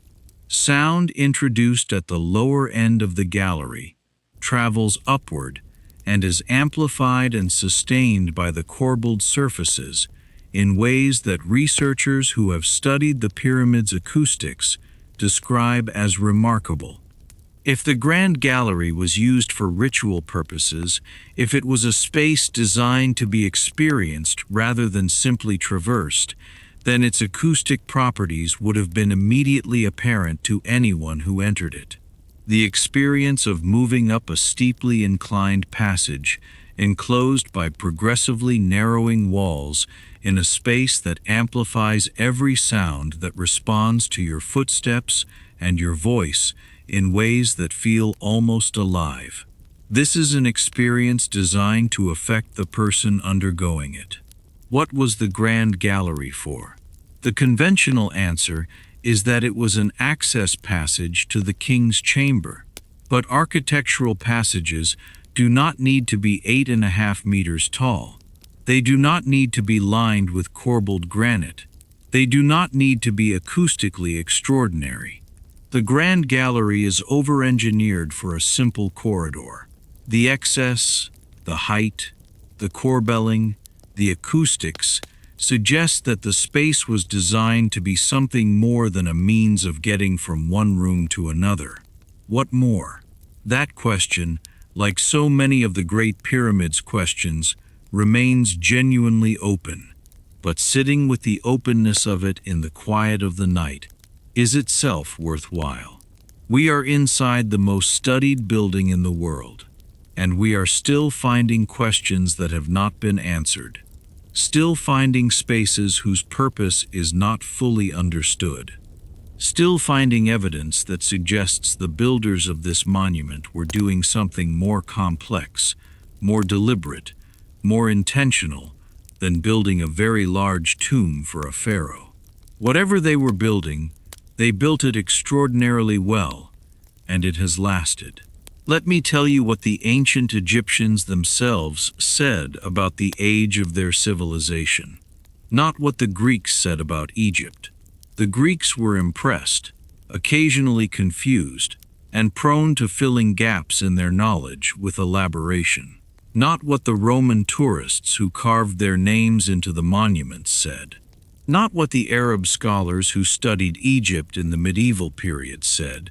What the Egyptians said in their own texts, in their own language, about their own past. The answer is more interesting and more relevant to the question we are sitting with tonight than most popular accounts of ancient Egypt acknowledge. The ancient Egyptians believed their civilization was ancient in a way that the conventional timeline does not capture. They believed that before the historical period, before the pharaohs, before the dynasties, before the first unification under Narmer at around 3100 BCE, there had been an immensely long age during which gods ruled the earth directly. Not gods in a theological abstraction, not supernatural beings communicating through dreams and oracles, but gods physically present in the world, ruling as kings, managing the affairs of Egypt with a directness that later humans could only approximate. This age is called Zep Tepi, the first time or the primordial time, or sometimes translated as the first occasion. It is the mythological era before the historical era, the divine template on which all subsequent Egyptian civilization was understood to be modeled. The Zep Tepi is not simply a creation myth in the sense that Genesis is a creation myth, a story about the beginning of the world in an abstract or cosmic sense. It is a specific claim about Egyptian history, about a period when the world was already made, when humans already existed, but when the divine beings who preceded the pharaohs were still physically present and directly governing. After the Zep Tepi, after some transition that the texts describe in various ways involving the withdrawal of the gods from direct earthly rule, the human pharaohs took over. The pharaoh was not simply a human ruler. He was the representative of the divine order established in the Zep Tepi, the human inheritor of a tradition that went back to the first time.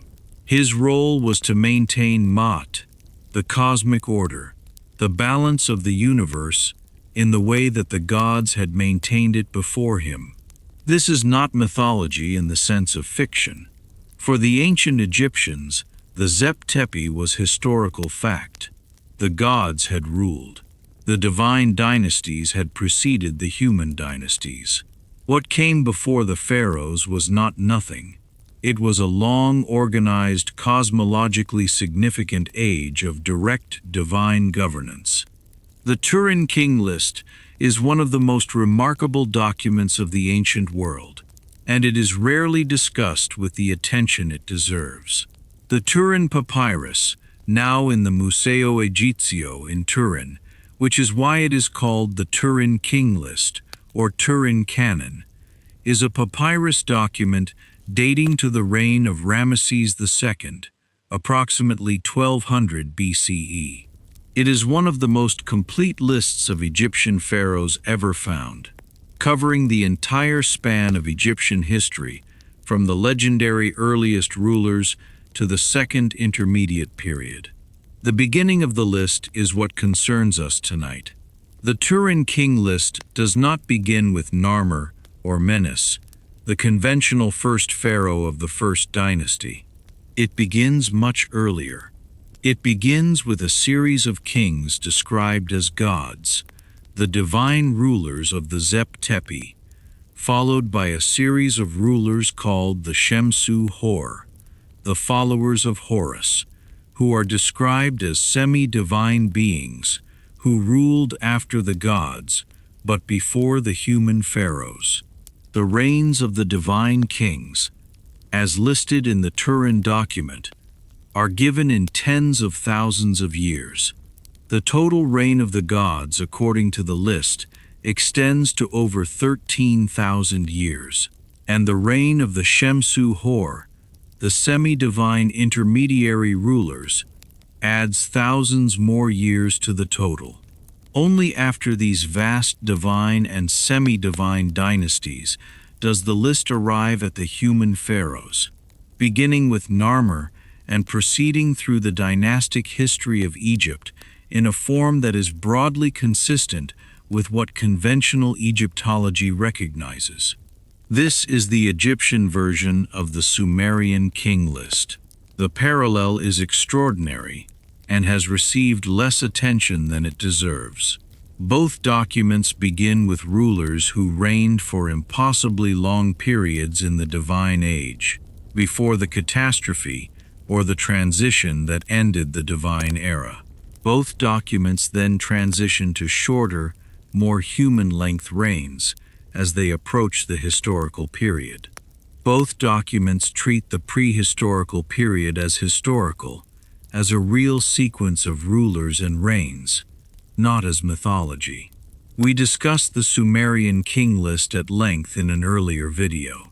The 8 antediluvian kings who ruled for 432,000 years. The flood that ended the antediluvian age. The post-flood kings who began with 1,000-year reigns and gradually declined to human-length ones. The structural identity between the Sumerian tradition and the Egyptian tradition is not coincidence. These are two of the oldest literate civilizations in the world, producing independently the same basic claim that before the historical period, there was a much longer period of divine rule, that this divine period was ended by some transition or catastrophe, and that the human dynasties that followed were the inheritors of a tradition established in that earlier age.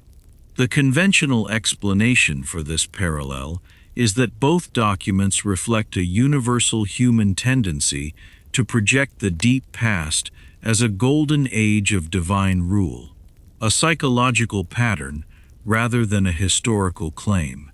And this may be partly true. The longing for a lost golden age, the attribution of historical origins to divine beings, the understanding of the present as a diminished version of the past.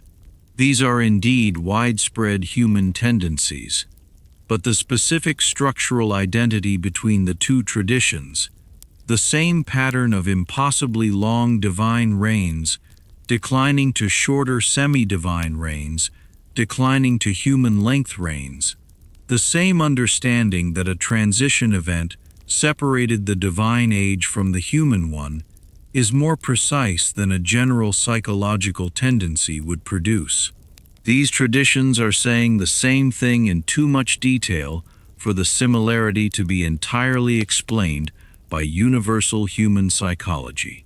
Something is being remembered, something specific, something with a definite structure, something that two geographically separate civilizations independently transmitted through their royal records as a claim about historical fact.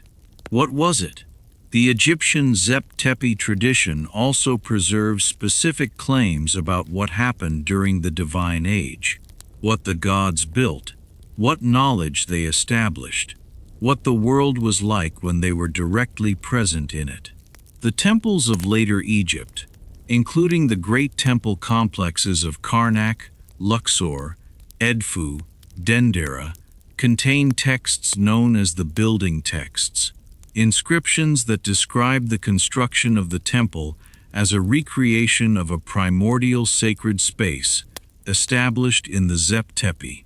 The original temple, these texts say, was built on a mound that emerged from the primordial waters at the beginning of creation.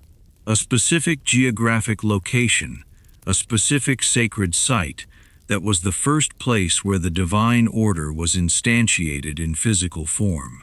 The temples are copies of something older. They are recreations of a divine original that existed in the first time. The physical act of building a temple, the measurements, the alignments, the specific materials, the rituals of foundation, is understood as a replication of what the gods did at the beginning. And the knowledge of how to build the temple correctly, the measurements, the orientations, the astronomical alignments that ensure the temple is a true copy of the divine original, is understood as transmitted from the Zep-Tepi as knowledge that was established in the first time and has been carefully preserved and transmitted ever since. This is in essential structure the same tradition we find at Göbekli Tepe. The idea of a sacred knowledge established in a primordial time, transmitted carefully across generations, expressed in monuments that are understood as copies of, or references to, an original divine prototype. And it is the same tradition we find in the Sumerian king list. The knowledge that the Apkallu brought from before the flood, the wisdom of the antediluvian world preserved and transmitted across the catastrophe. Three traditions, three civilizations. The same basic claim that there was a time before that something important was established in that time, and that what we have now is a carefully maintained inheritance from that earlier age. What was the earlier age? What was established in it? And what happened to end it? The Egyptian tradition has an answer to the last question that is worth sitting with. The texts describe a transition from the age of direct divine rule to the age of human pharaohs as involving a specific event. Not a flood as in the Sumerian tradition, but something related. A period of chaos, of conflict between divine forces that culminated in the withdrawal of the gods from direct earthly involvement. The myth of Osiris and Set, the murder of Osiris by his brother Set, the dismemberment of his body, the recovery of the pieces by Isis, the posthumous conception of Horus, and the eventual restoration of divine order through Horus's defeat of Set, is understood by Egyptologists as a myth about the transition from the Zep Tepi to the historical period. The death of Osiris represents the end of direct divine rule. The reign of Horus, with which the historical pharaohs identified, represents the human continuation of the divine tradition. Osiris, after his death and dismemberment and resurrection, becomes the god of the dead, the ruler of the underworld, the judge of souls, the divine presence in the realm beneath the earth. He withdraws from the surface world, but remains present in the world below it. And Orion, the constellation associated with Osiris, remains in the sky. The divine order of the Zep Tepi is still there, encoded in the stars, available to be read by those who know how to read it. The Great Pyramid, if the Orion correlation is correct, is a permanent record of this reading, a monument that fixes in stone the configuration of the sky at a specific moment in the history of the divine order. The moment of Osiris, the moment of the first time, the moment when the pattern was established that all subsequent Egyptian civilization was trying to perpetuate. Whether that moment is 2500 BCE or 10,500 BCE or some other date, whether the pyramid is as old as the conventional account says or much older. The Egyptian tradition itself says that what the pyramid represents is older than the pyramid, that the Giza monuments are themselves copies of something from the Zep Tepi, expressions of a tradition that predates them. The Egyptians were not claiming to have invented their civilization from scratch. They were claiming to be the inheritors of something much more ancient. And that claim, the claim of deep continuity, of a tradition reaching back before the historical period to the divine age, is what makes the question of the pyramid's age so consequential. If the pyramid was built in 2560 BCE, then the tradition it embodies is at least as old as 2560 BCE. But the Egyptians said the tradition was older, much older, going back to the Zep Tepi, to the divine dynasties to the first time. Were they right? We cannot say with certainty. The evidence for a pre-dynastic Egyptian civilization of sufficient sophistication to produce the Giza monuments has not been found. Not in a form that mainstream archaeology accepts. But the absence of evidence is not evidence of absence, especially when the evidence might be in places we have not yet adequately searched. The Nile Delta, where the earliest Egyptian civilization would have been concentrated, given the river's fertility and the accessibility of the Mediterranean, has been subject to thousands of years of flooding, sedimentation, and human construction. Any pre-dynastic remains in the delta would be buried under meters of silt, inaccessible to conventional surface archaeology. The Mediterranean coastline of Egypt, which in the pre-dynastic and early dynastic period extended further into the sea than it does today. The delta has been advancing into the Mediterranean as the Nile deposits sediment and contains the submerged remains of at least one significant ancient city. Thonis Heracleion, discovered by the French archaeologist Franck Gaudiot in the early 2000s, at a depth of 6 to 9 meters below the surface of Abu Qir Bay. Thonis Heracleion is not pre-dynastic. It dates to the 1st millennium BCE, but its existence demonstrates that significant ancient Egyptian settlements are indeed preserved underwater in the Mediterranean, waiting to be found. What else is down there? What pre-dynastic and early dynastic material lies beneath the sediments of the Nile Delta or the shallow waters of the Egyptian Mediterranean coast? We do not know. The underwater archaeology of the Egyptian coast is in its early stages, technically demanding and underfunded.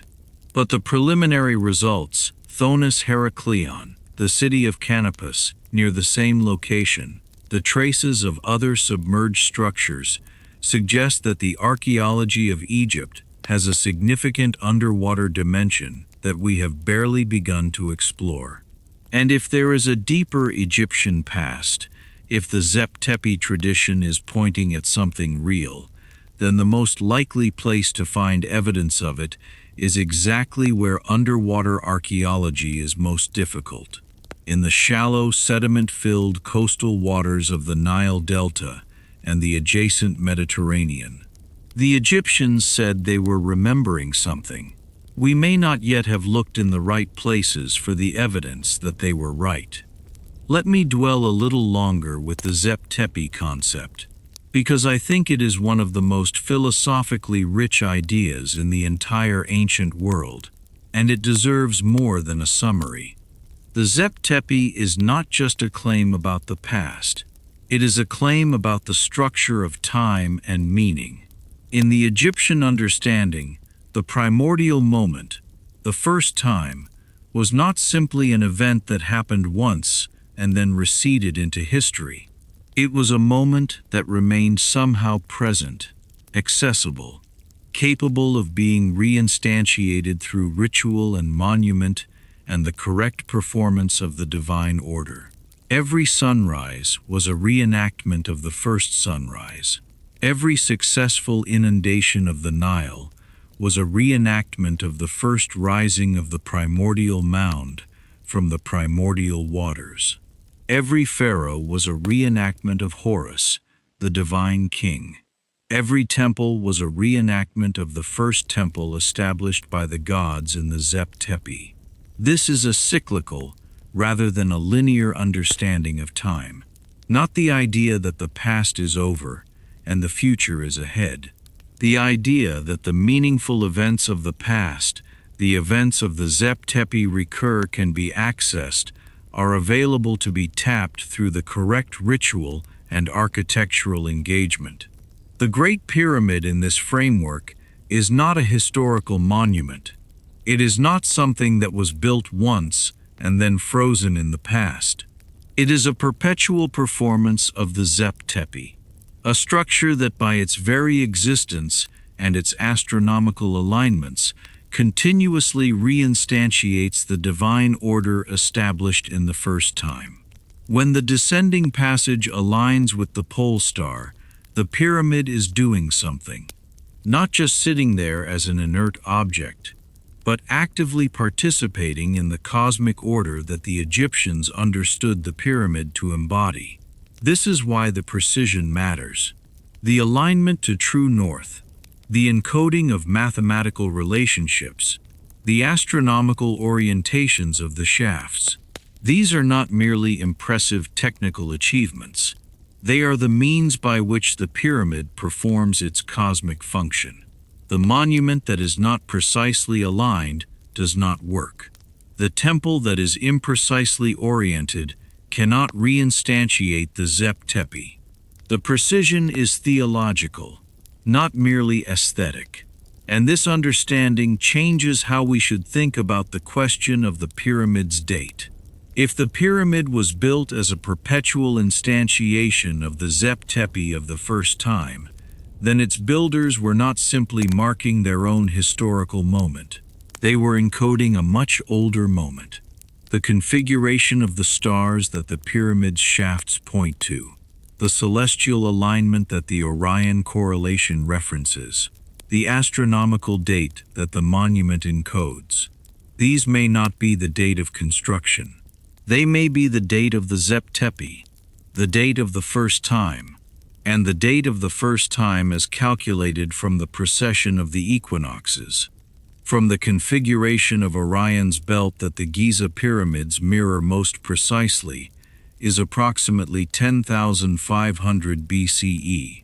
Whether the pyramids were built at 10,500 BCE or whether they were built thousands of years later by 4th dynasty Egyptians who are consciously encoding the date of the Zep Tepi in their monument is a question the current evidence cannot definitively resolve.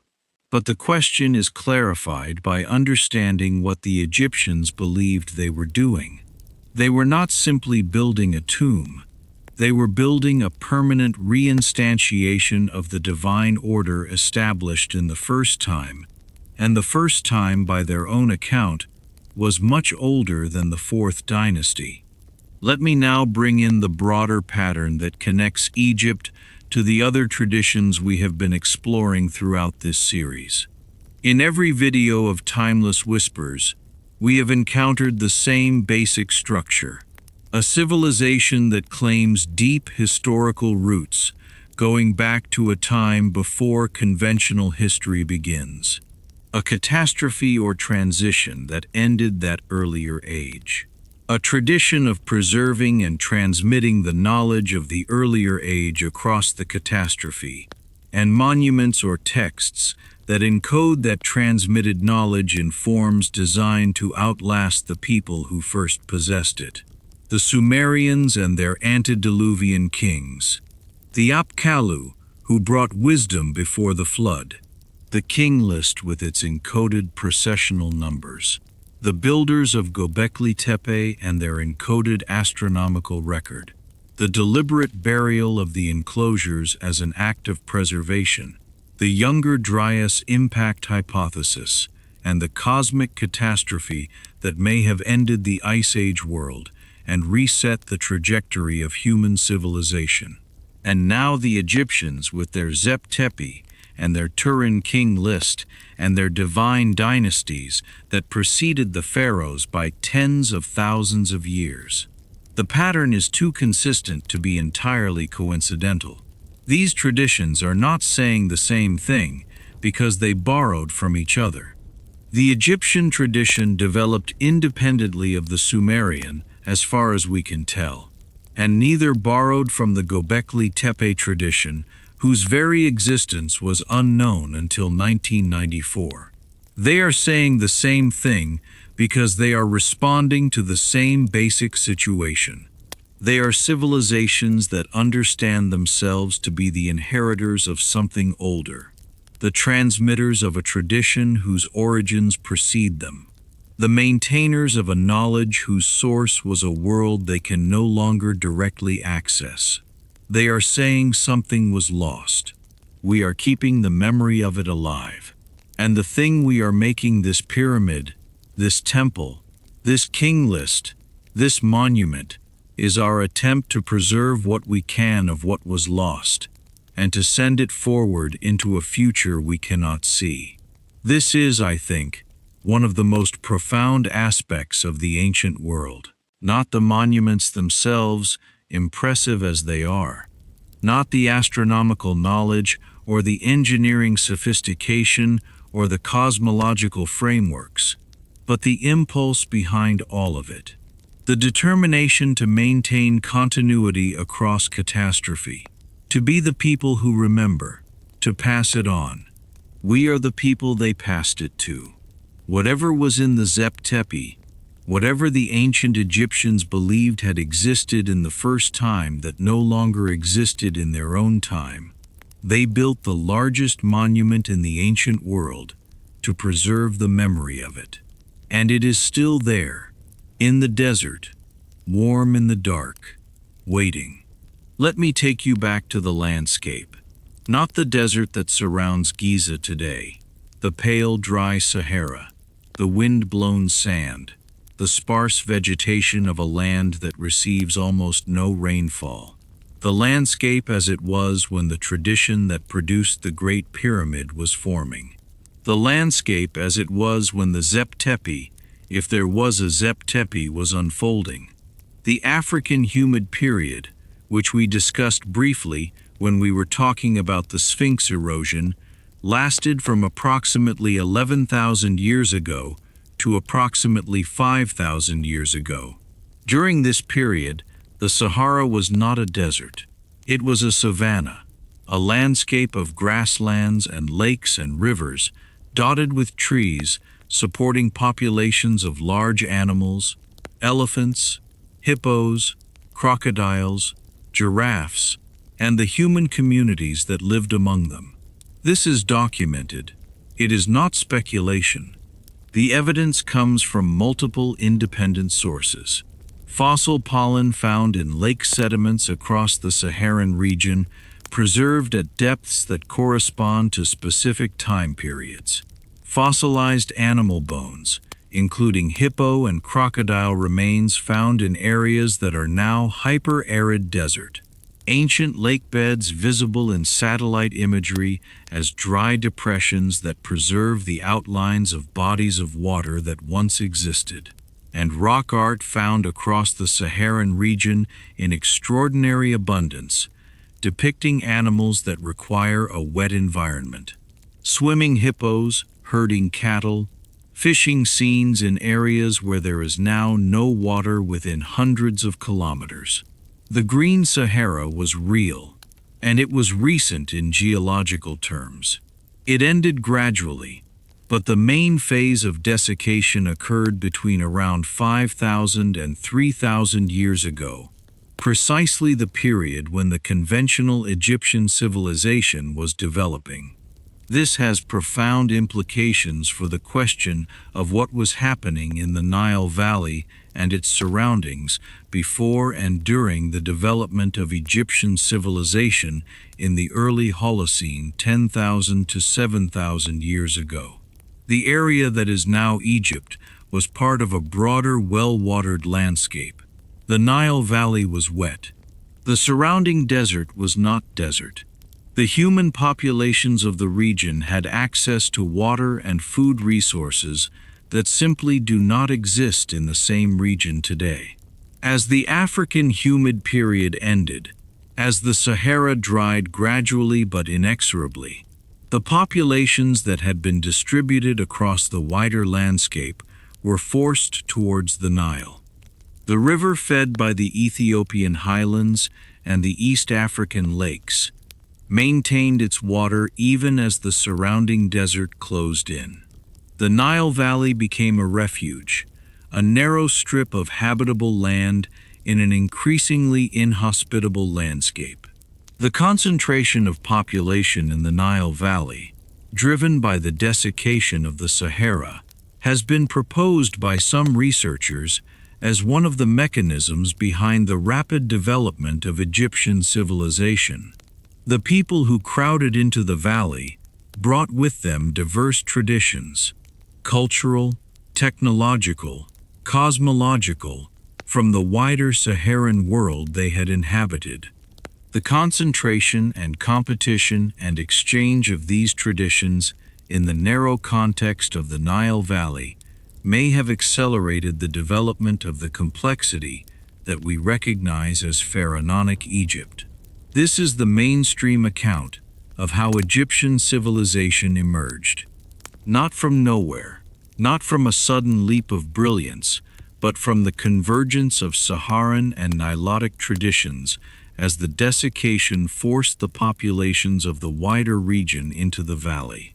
But here is what this account implies, and what is rarely stated explicitly. The traditions that converged in the Nile Valley during the desiccation were not newly developed. They had been developing for thousands of years across the Green Sahara. The cultural and technological sophistication that eventually produced the pharaohs and the pyramids was not invented in the Nile Valley in the few centuries before Narmer. It was accumulated across a much wider landscape, over a much longer period. and then concentrated and crystallized in the valley as the surrounding world dried. The roots of Egyptian civilization are in the Green Sahara, in the communities that lived for 5,000 years across a landscape that no longer exists. And those communities left evidence.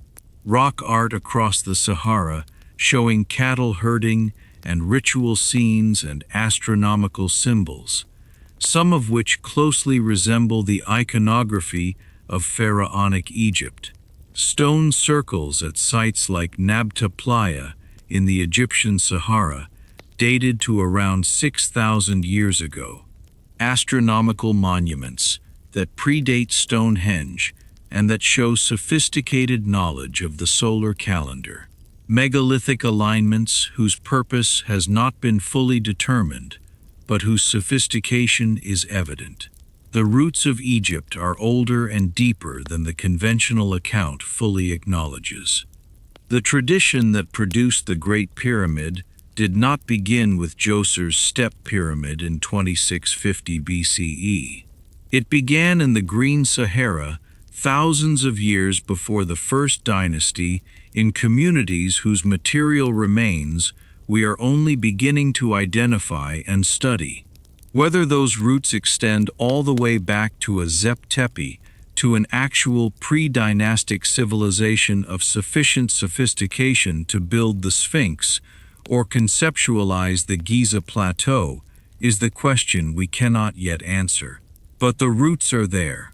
They are real, and they are older than the conventional timeline of Egyptian civilization acknowledges. Now let me spend some time with the alternative researchers Graham Hancock, Robert Bauval, John Anthony West, Robert Schoch, because I think they deserve more nuanced treatment than they usually receive in either the academic dismissal or the popular celebration. Hancock is the most widely known of these figures. His books, Fingerprints of the Gods, published in 1995, and its successor, Magicians of the Gods, published in 2015, have sold millions of copies worldwide and have introduced the questions we are discussing tonight to an enormous audience that would not otherwise have encountered them.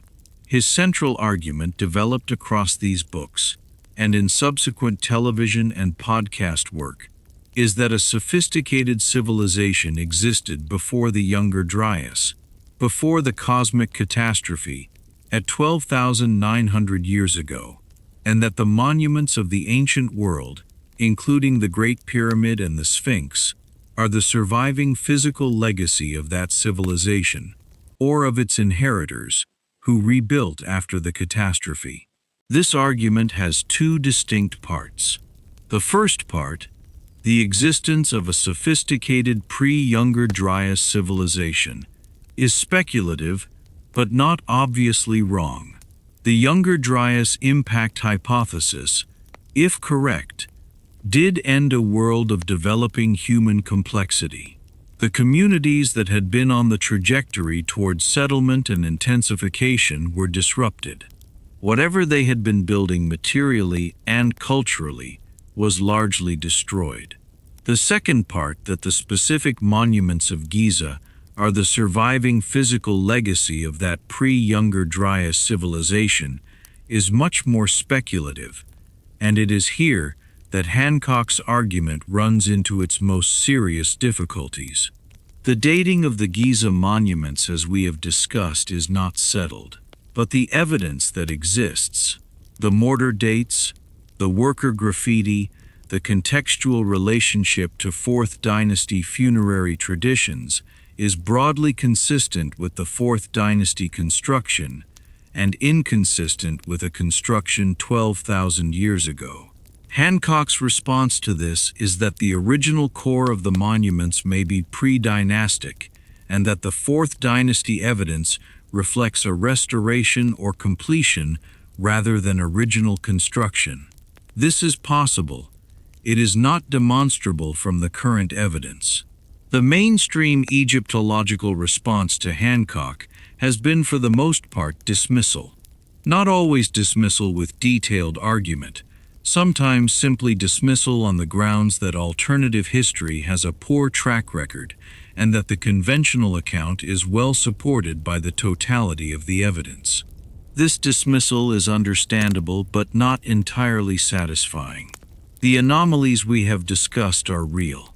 The water erosion on the Sphinx, the Orion correlation, the acoustic properties of the King's Chamber, the Zep-Tepi tradition, the Turin King list. None of these are invented by alternative researchers.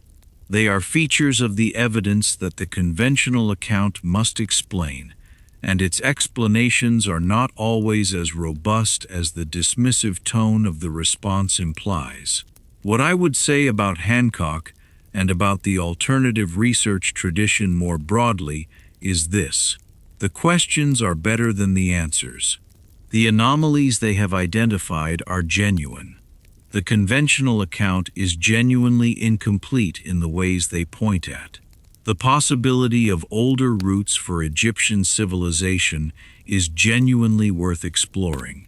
Where the alternative researchers typically go wrong is in the specificity of their claims. Not in asking whether Egyptian civilization is older than the conventional account says.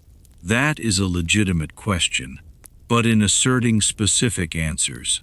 10,000 years ago, the Zep-Tepi was a physical civilization with specific characteristics that go significantly beyond what the evidence can currently support. Science and archaeology advance by asking questions that the evidence can eventually answer. The most productive contribution of the alternative history tradition has been to identify questions that the mainstream has too quickly closed. The least productive has been to assert answers that the evidence does not support, because those assertions discredit the underlying questions and make them harder for serious researchers to pursue.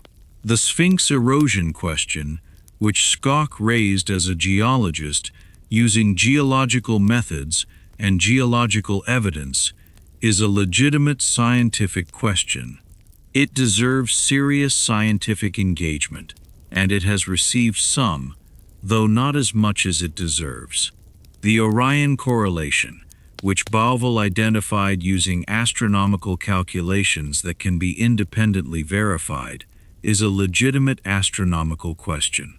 Whether it is significant or coincidental deserves serious astronomical analysis.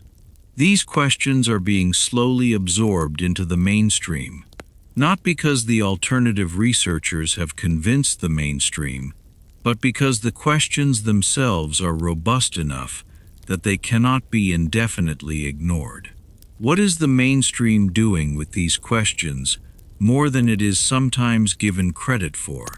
The Scan Pyramids project, which used non-invasive technologies to study the interior of the Great Pyramid and discovered the previously unknown void above the Grand Gallery, represents exactly the kind of serious, technologically sophisticated engagement with the pyramid that the alternative researchers have been calling for.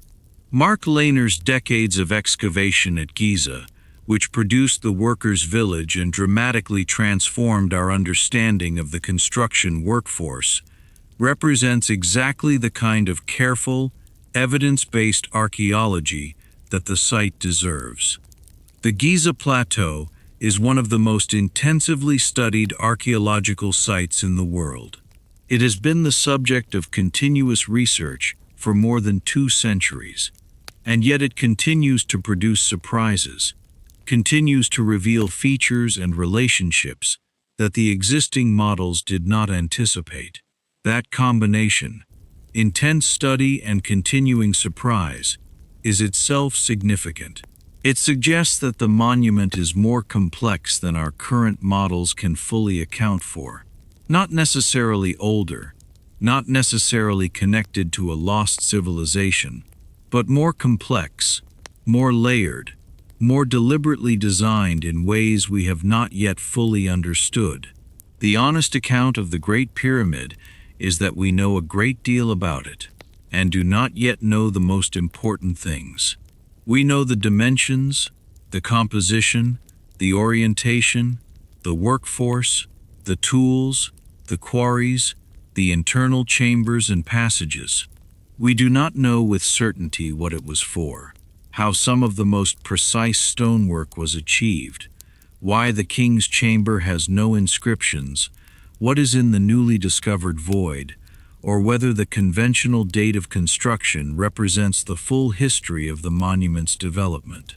That honest account leaves a great deal of room for the questions the alternative researchers have been asking.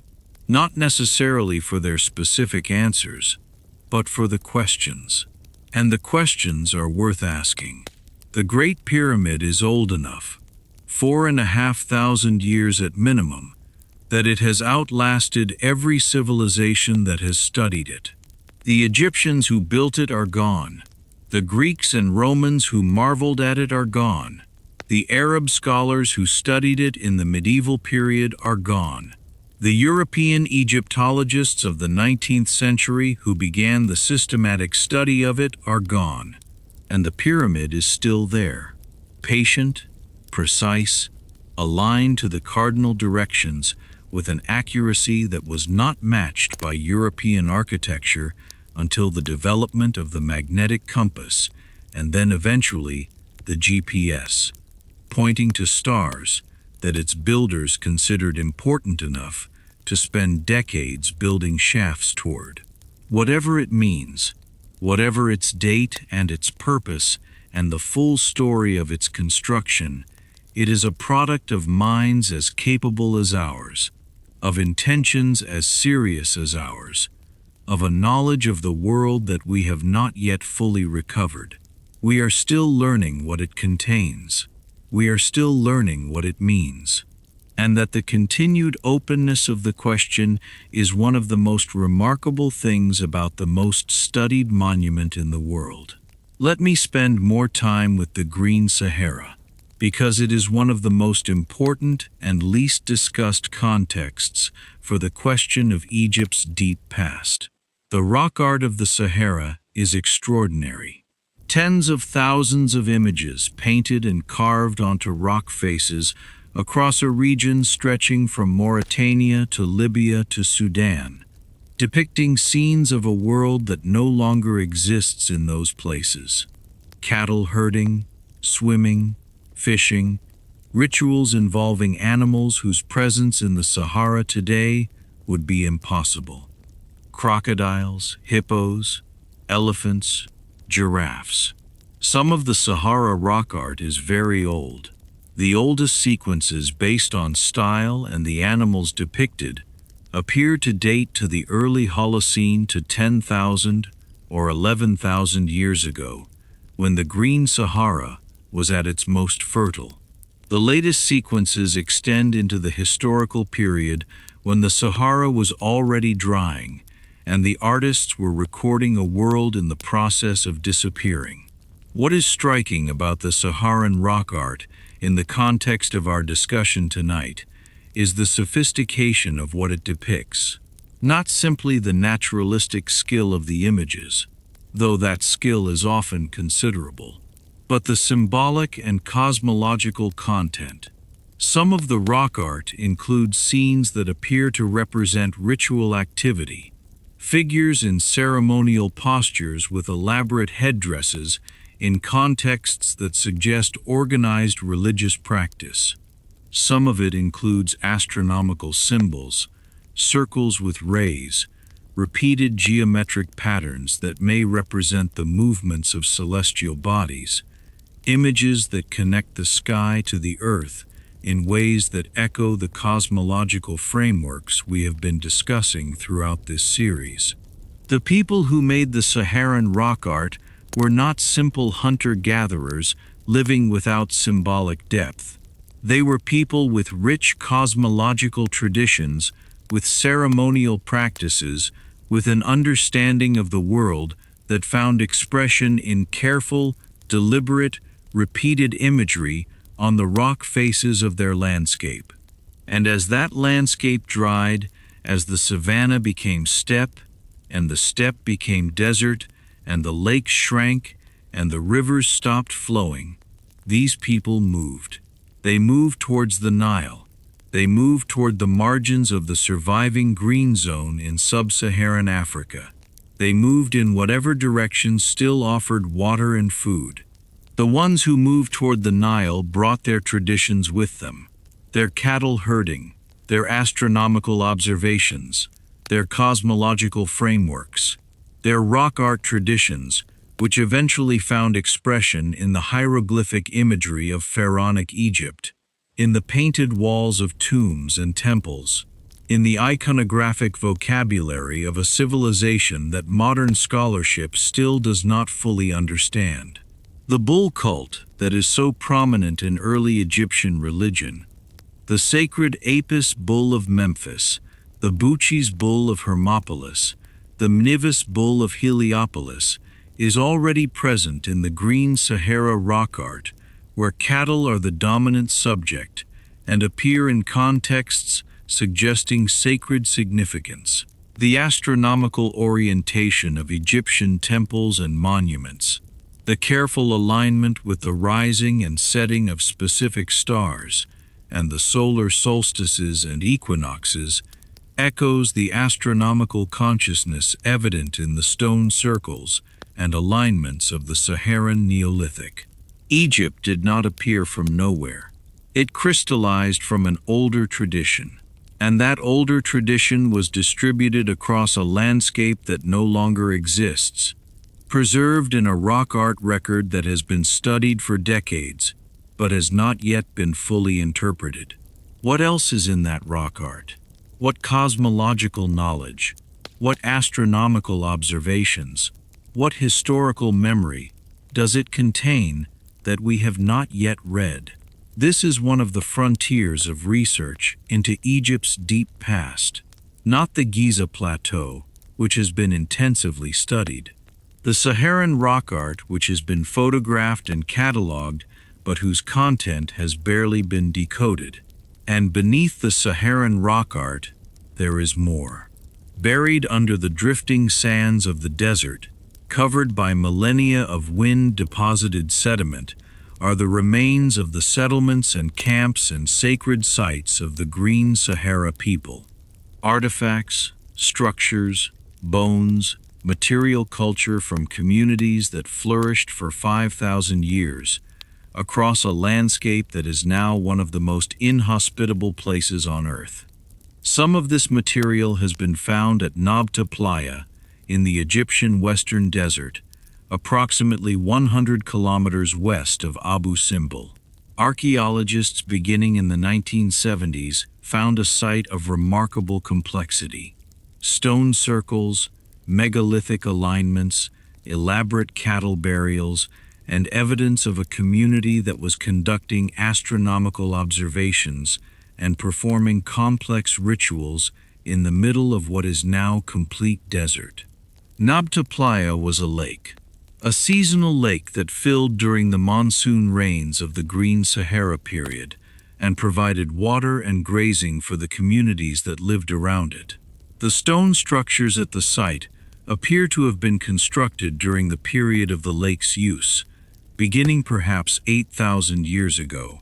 The stone circle at Nabta Playa, sometimes called the African Stonehenge, though this comparison is imperfect, is oriented toward the summer solstice sunrise, providing a calendar marker that would have been practically important for communities dependent on the seasonal patterns of rainfall and vegetation. The megalithic alignments at the site include stones that appear to point toward specific stars as they rose at specific times of year. This is sophisticated astronomical observation and monument building dated to 6,000 to 8,000 years ago, conducted by communities in the Egyptian Sahara who were the predecessors cultural, if not direct biological ancestors of the people who eventually built the pharaonic monuments of the Nile Valley. The roots of Egypt's astronomical tradition are at Nabta Playa. The roots of Egypt's cattle cult are in the Saharan rock art. The roots of Egypt's monumental building tradition are in the megalithic structures of the Green Sahara. All of this is older than the First Dynasty. All of it predates the conventional beginning of Egyptian civilization by thousands of years. And all of it has been studied partially imperfectly, with the limitations of the available technology and the available funding by researchers who are slowly building a picture of a deep Egyptian past that the conventional account has not fully incorporated. The conventional account is not wrong. The Fourth Dynasty built the pyramids. The First Dynasty united Egypt. The pre-dynastic cultures of the Nile Valley are well documented, but the conventional account is incomplete. It does not tell the full story of where those Fourth Dynasty builders came from, what traditions they were inheriting, how old the cosmological framework that gave meaning to their monuments actually was. The Great Pyramid is the product of a tradition that stretches back at minimum to the Green Sahara, to the cattle herders and the stone circle builders of Nabta Playa, to the rock artists of the Saharan Massifs, to the communities that watched the stars and tracked the seasons across a landscape that was for 5,000 years one of the most habitable places on Earth. How much further back that tradition extends, whether it reaches to the Younger Dryas boundary and the catastrophe that ended the Ice Age world, whether it connects to the Apkallu of Sumer and the builders of Göbekli Tepe, whether the Zep Tepe is a real historical memory rather than simply a cosmological concept. These are the questions that the next century of research will begin to address. We are at the beginning of understanding Egypt's deep past, not the end. And that the genuine openness of the question, the genuine possibility that what we know is not the full picture is, I think, one of the most exciting things about being alive at this particular moment in the history of archaeology. We may be about to learn something very significant about the depth of human civilization, or we may find that the conventional account is essentially correct and that the anomalies have conventional explanations that we have not yet fully worked out. Either way, whichever direction the evidence eventually points, the questions are real and worth pursuing. And the monument that prompted all these questions is still standing in the desert, as it has been standing for at least 4,500 years, pointing to the stars it was built to point toward. Encoding in its geometry the mathematical relationships its builders considered important enough to build into the most massive structure ever assembled by human hands.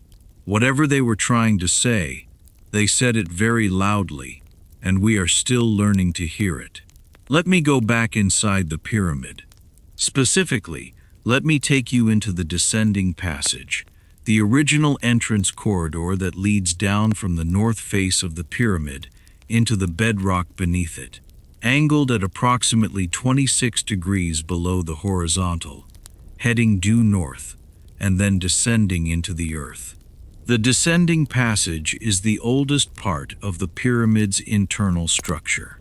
It was cut first before the ascending passages and chambers that represent the revised construction plan, the plan that produced the Grand Gallery and the King's Chamber. The descending passage leads to the subterranean chamber, the unfinished room cut into the bedrock that we discussed earlier, and to a small horizontal passage that leads nowhere in particular. The descending passage is oriented toward the northern sky. An observer standing at the lower end of the passage and looking up its length would in principle be looking at a specific region of the northern sky. The region around the celestial North Pole and the specific point in the northern sky that the passage's angle and orientation aimed at would change over time as the precession of the equinoxes slowly shifted the position of the celestial North Pole against the background of stars. This is the basis of Robert Bauval's astronomical dating argument. the one that produces a date significantly earlier than the conventional 4th dynasty dating. When you calculate the date at which the descending passage would have been perfectly aligned with the pole star of the era, the star closest to the celestial North Pole at that time, accounting for the precessional shift of the pole over the centuries, you can theoretically determine when the passage was designed. The angle of the passage encodes in principle the intended astronomical alignment, and that alignment corresponds to a specific moment in the precessional cycle. Baffle has calculated that the descending passage was designed to align with the pole star at approximately 2500 BCE, consistent with the conventional date, or at approximately 10,500 BCE, when a different precessional configuration would have produced a similar alignment from a slightly different passage angle. The conventional interpretation is that the passage was designed for 2500 BCE and that its alignment was with Thuban, the star in Draco that served as the pole star in the 4th dynasty period. This interpretation is consistent with the conventional dating and requires no special pleading. The alternative interpretation that the passage reflects a design concept from 10,500 BCE, later executed at the conventional date, requires the assumption that an astronomical tradition from 12,000 years ago was preserved with sufficient precision to influence the specific angle of a construction project 8,000 years later. This is not impossible. The Egyptian tradition explicitly claims exactly this kind of transmission of knowledge from the Zep Tepi, but it requires accepting that the Egyptian tradition's own account of its origins is historically accurate in ways that mainstream Egyptology does not generally accept. What I find interesting about both interpretations is that they share an assumption that the passage angle was deliberately calculated to produce a specific astronomical alignment. The disagreement is about which alignment and when both interpretations treat the passage as intentionally astronomical rather than accidentally so. And if the descending passage is intentionally astronomical, if the builders chose its angle to create a specific sightline toward a specific star, then the pyramid's astronomical dimension is not limited to the shafts of the king's chamber and the general orientation to true north. It extends to the fundamental structure of the oldest passage in the monument. The entire pyramid is an astronomical instrument. This is a significant claim, but it is a claim that emerges from the evidence, from the measured angle of the passage, from the known positions of the stars at the relevant periods, from the documented astronomical orientation of the monument as a whole. It is not invented by alternative researchers. It is a consequence of taking the measurements seriously. What the measurements mean, what the pyramid was designed to do astronomically, and why and for whom is where the interpretations diverge. Let me spend some time with the mathematical relationships in the pyramid's dimensions, because I introduced them briefly in Part 1, and I want to explore them more fully. The relationship between the pyramid's height and its base perimeter, height times 2 pi equals perimeter, is the most discussed mathematical encoding in the monument. But it is not the only one. The Sekhed, the ancient Egyptian unit of slope measuring the horizontal distance per cubit of vertical rise of the Great Pyramid's faces, is approximately 5.5 sekhed. This specific slope produces automatically the golden ratio phi in the relationship between the slant height and the base. The Egyptians may or may not have been consciously encoding phi. They may simply have chosen a sekhed value that they preferred for practical or aesthetic reasons, and the phi relationship may be a consequence of that choice rather than the goal. But here is what makes this interesting. The phi relationship and the pi relationship are mathematically related. You cannot have one without something very close to the other, given the specific geometry of the pyramid. The choice of Siud that produces phi also produces the approximation of pi. If the Egyptians deliberately chose the Seked to produce phi or pi, they automatically got both. Whether they knew this, whether the builders of the Great Pyramid understood the mathematical relationship between pi and phi and deliberately chose a Seked value to exploit it, is a question that cannot be answered from the surviving evidence. Egyptian mathematics as we know it from the Rhind mathematical papyrus and other sources does not use pi or phi as named constants. But the Egyptians' practical mathematics was sophisticated, and the ability to work with proportional relationships without formalizing them as mathematical constants is well within the capacity of any skilled ancient mathematician. The more significant question for our purposes tonight is not whether the Egyptians encoded pi and phi intentionally. It is what the encoding tells us about the level of mathematical knowledge that the pyramid's design assumes. The relationship between the pyramid's height and the Earth's polar radius, the height times 43,200, equals the polar radius requires knowing the Earth's size with remarkable precision. The ancient Egyptians' surveying technology was highly developed. They were capable of very accurate land measurement across large distances, as the layout of the Giza plateau itself demonstrates. But measuring the Earth's radius requires either very sophisticated astronomical observation or a tradition of knowledge that predates the direct measurement.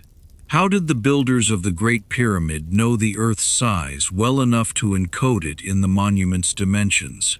The mainstream response is that the relationship is coincidental, that the correspondence between the pyramid's dimensions and the Earth's size, while striking, is within the range of chance correspondences that can be found in any complex structure with many measurable dimensions. This is a legitimate methodological point. If you measure enough things and look hard enough for numerical relationships, you will find some. But the coincidence response becomes less satisfying as the number of independent correspondences accumulates. Pi, phi, the Earth's polar radius, the precessional number 43,200, the alignment to true north, the stellar alignments of the shafts. Each one individually might be coincidental, but the convergence of all of them, each one pointing to a sophisticated mathematical and astronomical knowledge, is harder to explain as chance. The alternative is that the builders possessed knowledge we have not attributed to them, knowledge of the Earth's size, of precessional cycles, of the relationships between pi and phi that either they developed independently or inherited from an earlier tradition. The Egyptian tradition itself says they inherited it from the Zep Tepi, from the divine dynasties that preceded the pharaohs, from the knowledge transmitted across the transition from the divine age to the human age. Whether that is history or mythology, whether the tradition of inherited knowledge reflects a genuine historical transmission or a theological framework for understanding wisdom as divinely given, is precisely the question we are sitting with. Let me turn to the other pyramids of the Fourth Dynasty, because the context of the Great Pyramid within the broader pyramid building tradition is important for evaluating the alternative hypothesis. The pyramids of Sneferu, Khufu's father, represent the learning curve that led to the Great Pyramid. Sneferu built at least 3 pyramids, possibly 4, at the sites of Sela, Meidum, Dashur, and perhaps elsewhere. The most important of these for our purposes are the bent pyramid and the red pyramid at Dashur. The bent pyramid is named for its distinctive change of angle partway up. The lower courses rise at approximately 55 degrees, while the upper courses are at approximately 43 degrees. This change of angle, most researchers believe, reflects a structural problem encountered during construction. The lower angle was too steep for the structure's stability, and the builders adjusted mid-construction to avoid catastrophic failure. The red pyramid completed, after the bent pyramid maintains the shallower angle throughout, and is the first true smooth-sided pyramid. It is smaller than the Great Pyramid, but similar in its basic design, and its internal chambers are the direct predecessors of the Great Pyramid's chambers. This developmental sequence, the step pyramid of Djoser, the collapsed pyramid of Meidum, the bent pyramid with its structural correction, the red pyramid as the first successful smooth-sided pyramid, and finally, the Great Pyramid as the culmination is one of the strongest arguments for the conventional dating. It is a coherent technological progression, with each monument representing the lessons learned from the previous one. If the Great Pyramid was built thousands of years before Khufu, if it predates the developmental sequence that apparently led to it, then the developmental sequence is a coincidence, not a progression. The Fourth Dynasty would have built progressively more sophisticated monuments leading up to the Great Pyramid, while the Great Pyramid itself was already standing, already much more sophisticated than anything in the sequence. This is an awkward scenario for the alternative hypothesis.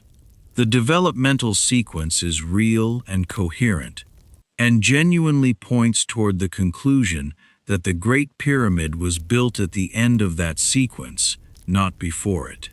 The alternative hypothesis needs to account for this.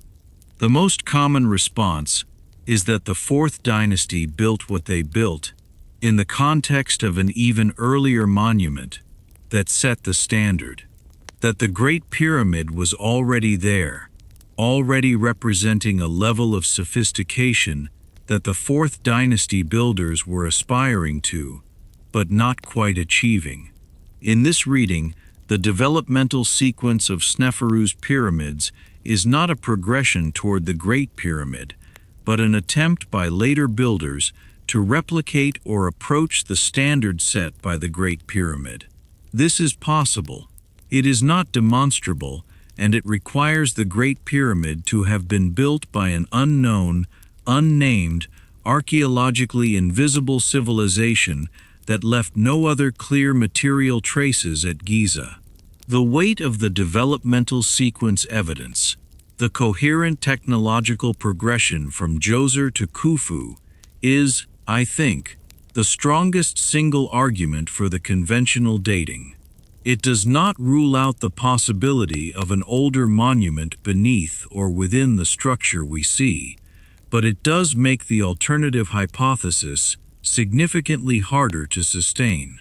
What the alternative researchers need, what would decisively shift the debate in their favor, is direct physical evidence of an earlier construction phase. Not the water erosion of the Sphinx, which is ambiguous. Not the Orion correlation, which is contested.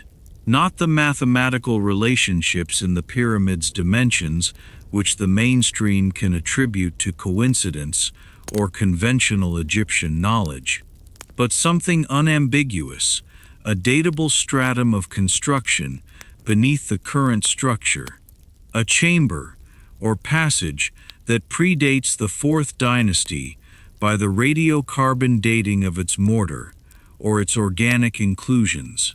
That evidence has not been found.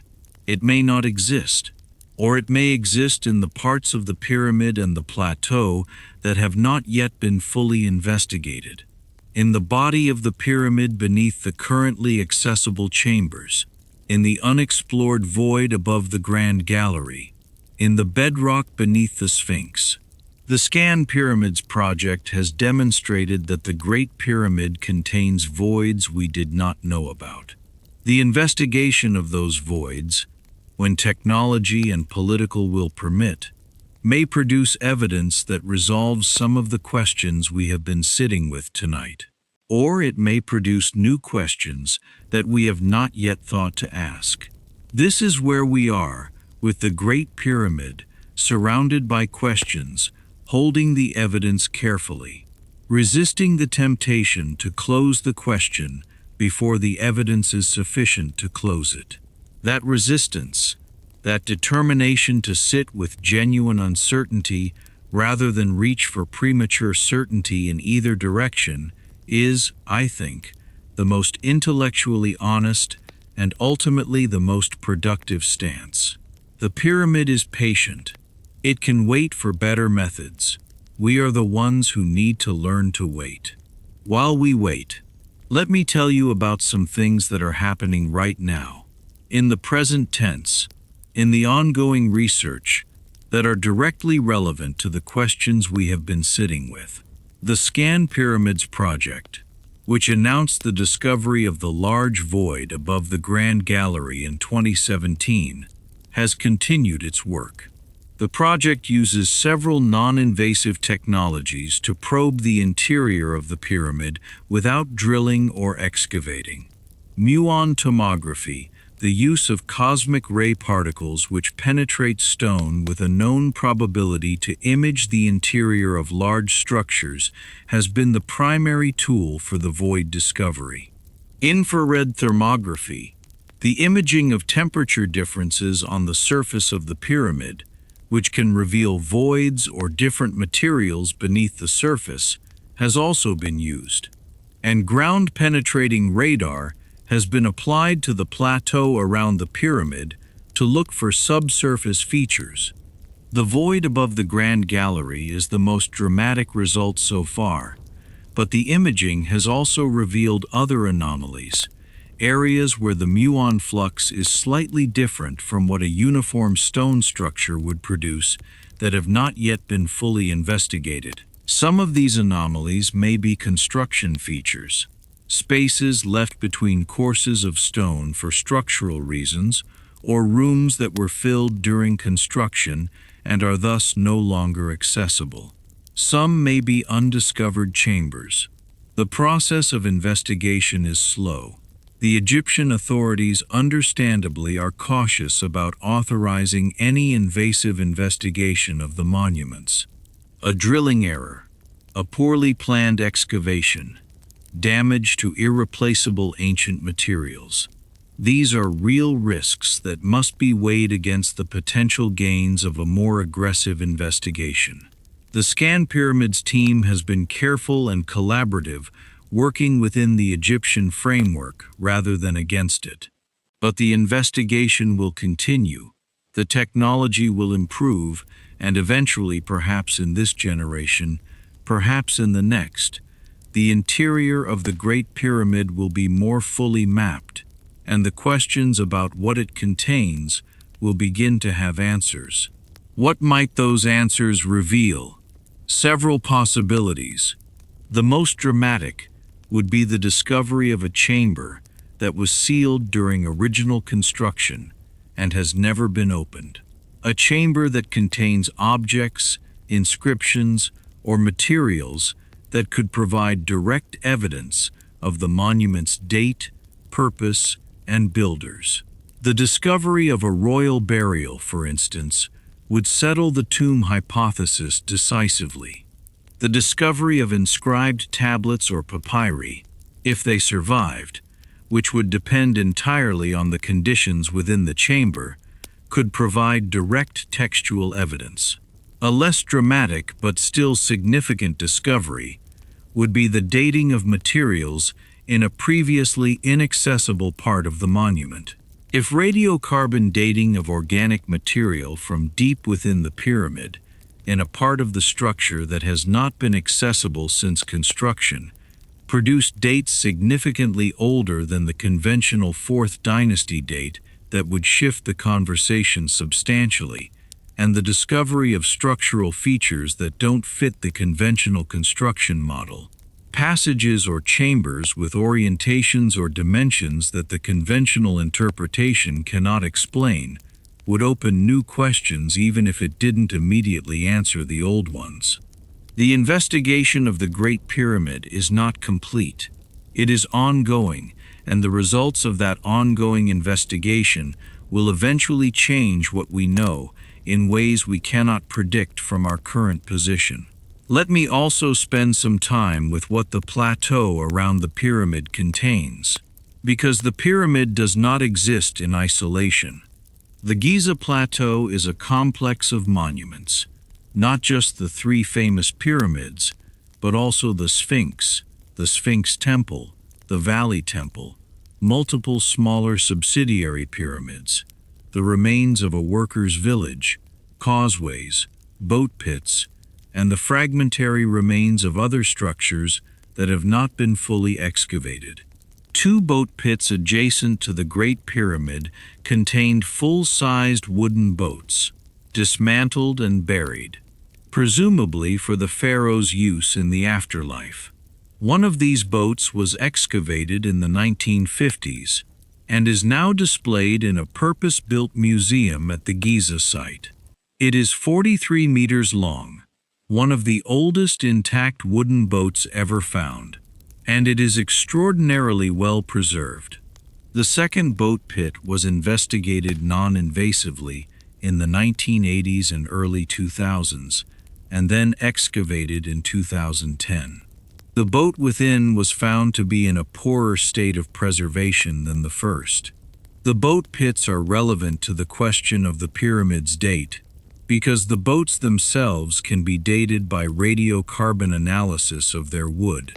The radiocarbon dates obtained from the first boat are consistent with the 4th dynasty, placing the boat's construction at approximately the time of the pyramid's conventional date.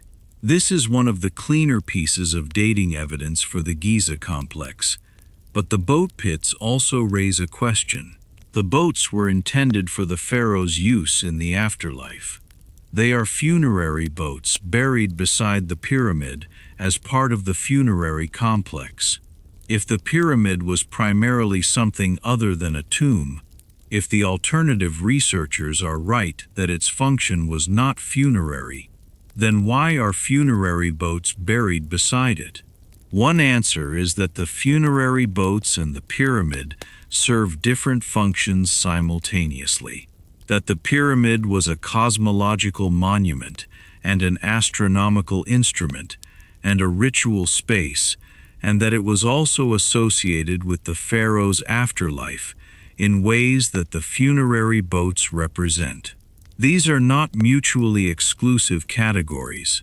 The complex symbolism of Egyptian royal funerary practice was exactly that complex, and a monument could serve multiple functions simultaneously. Another answer is that the funerary boats were added to the pyramid complex by Khufu or his successors as a funerary addition to a monument whose original function was different. That the boat pits represent the 4th dynasty pharaoh's appropriation of an existing sacred space for his own funerary purposes. This is the kind of interpretation that the alternative researchers favor, but it requires a level of historical complexity that the conventional account does not need. The honest answer is that the relationship between the pyramid and the funerary boats is consistent with the conventional account and does not require the alternative interpretation. But it is also consistent with a more complex history in which the pyramid's function evolved or was appropriated over time. The honest answer is that the relationship between the pyramid and the funerary boats is consistent with the conventional account and does not require the alternative interpretation.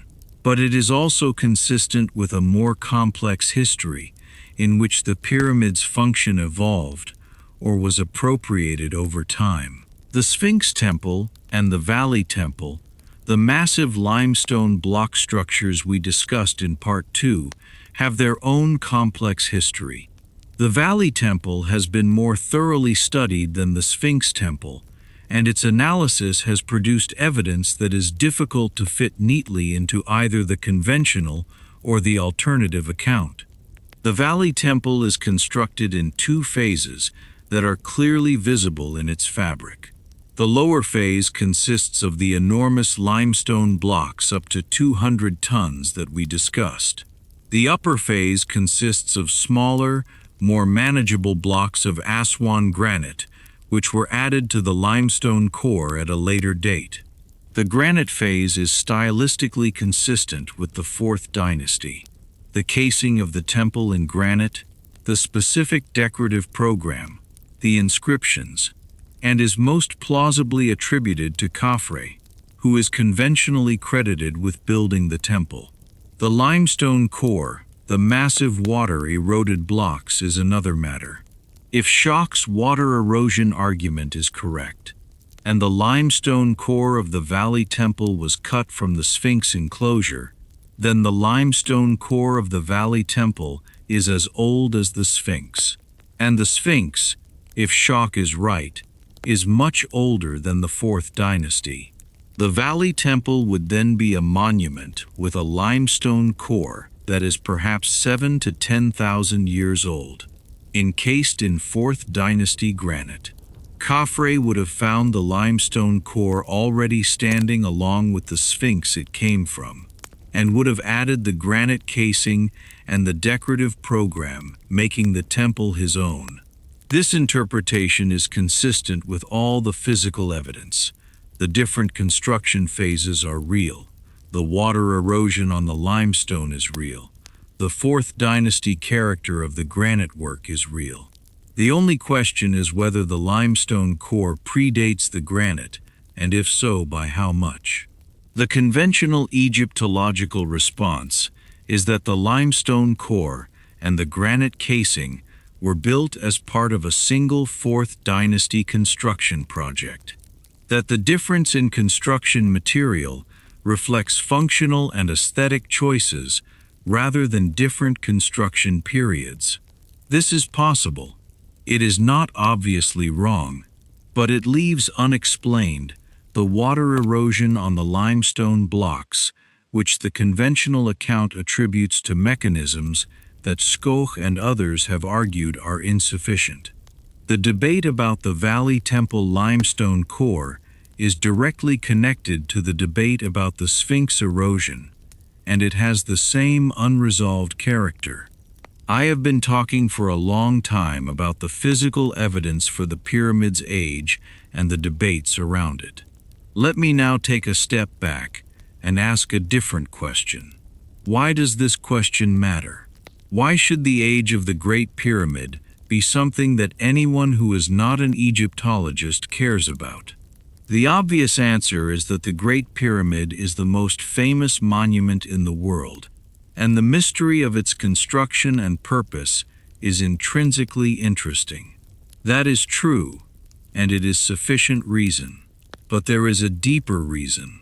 The question of the Great Pyramid's age is at its core a question about the depth of human civilization, about how long human beings have been doing the things that define civilization, building large structures, developing sophisticated mathematics and astronomy, creating complex cosmological frameworks, organizing large-scale social projects.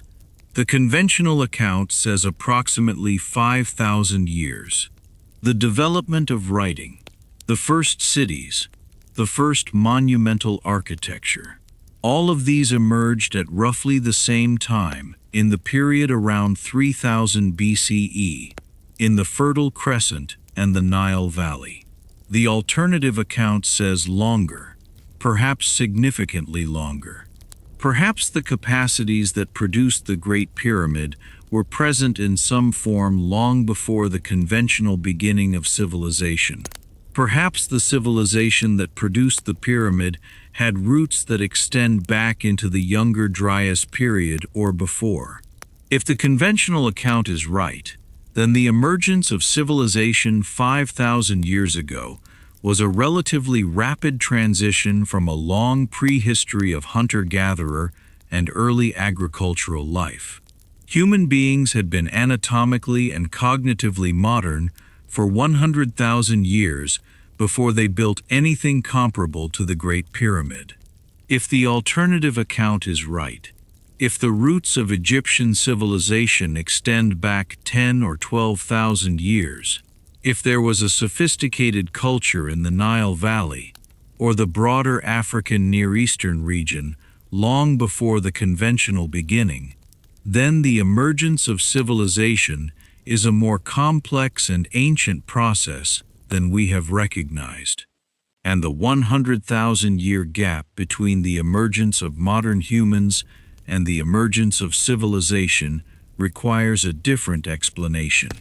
This matters not because it changes how we live our daily lives.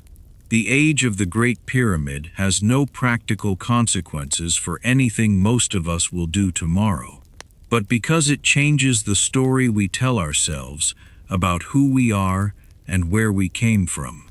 If civilization is 5,000 years old, we are a young species capable of remarkable things, but recently capable, with the vast majority of our history as a species spent in a pre-civilizational state. If civilization is 10,000 or 12,000 years old, we are older than we thought. Our capacity for the kinds of achievements that the Great Pyramid represents has been present for longer. The story of human development is deeper and more complex, and the catastrophe that ended whatever preceded the conventional beginning of civilization, the Younger Dryas, the cosmic impact, the great flood that appears in the myths of every ancient culture, was not the end of a primitive world. It was the end of something more developed, more sophisticated, more capable than we have been willing to acknowledge. That is why the age of the Great Pyramid matters. That is why we are sitting with the question tonight. Let me try to do something that is harder than it sounds. Let me try to give you an honest accounting of where we stand. Not the triumphant certainty of the alternative researchers who have sometimes claimed more than the evidence supports, and in doing so have made the underlying questions harder for serious scholars to engage with. Not the confident dismissal of the orthodox position, which has sometimes waved away genuine anomalies with more assurance than the evidence warrants. Just here is what we know. Here is what we don't know. Here is where the evidence is genuinely strong and where it is genuinely weak. And here is what I think with all appropriate uncertainty sitting with this question in the quiet. What we know with reasonable confidence.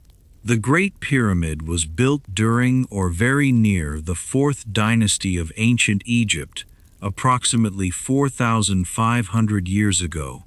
The mortar dates, the worker graffiti, the developmental sequence from Djoser through Sneferu to Khufu, the consistent attribution in ancient Egyptian sources.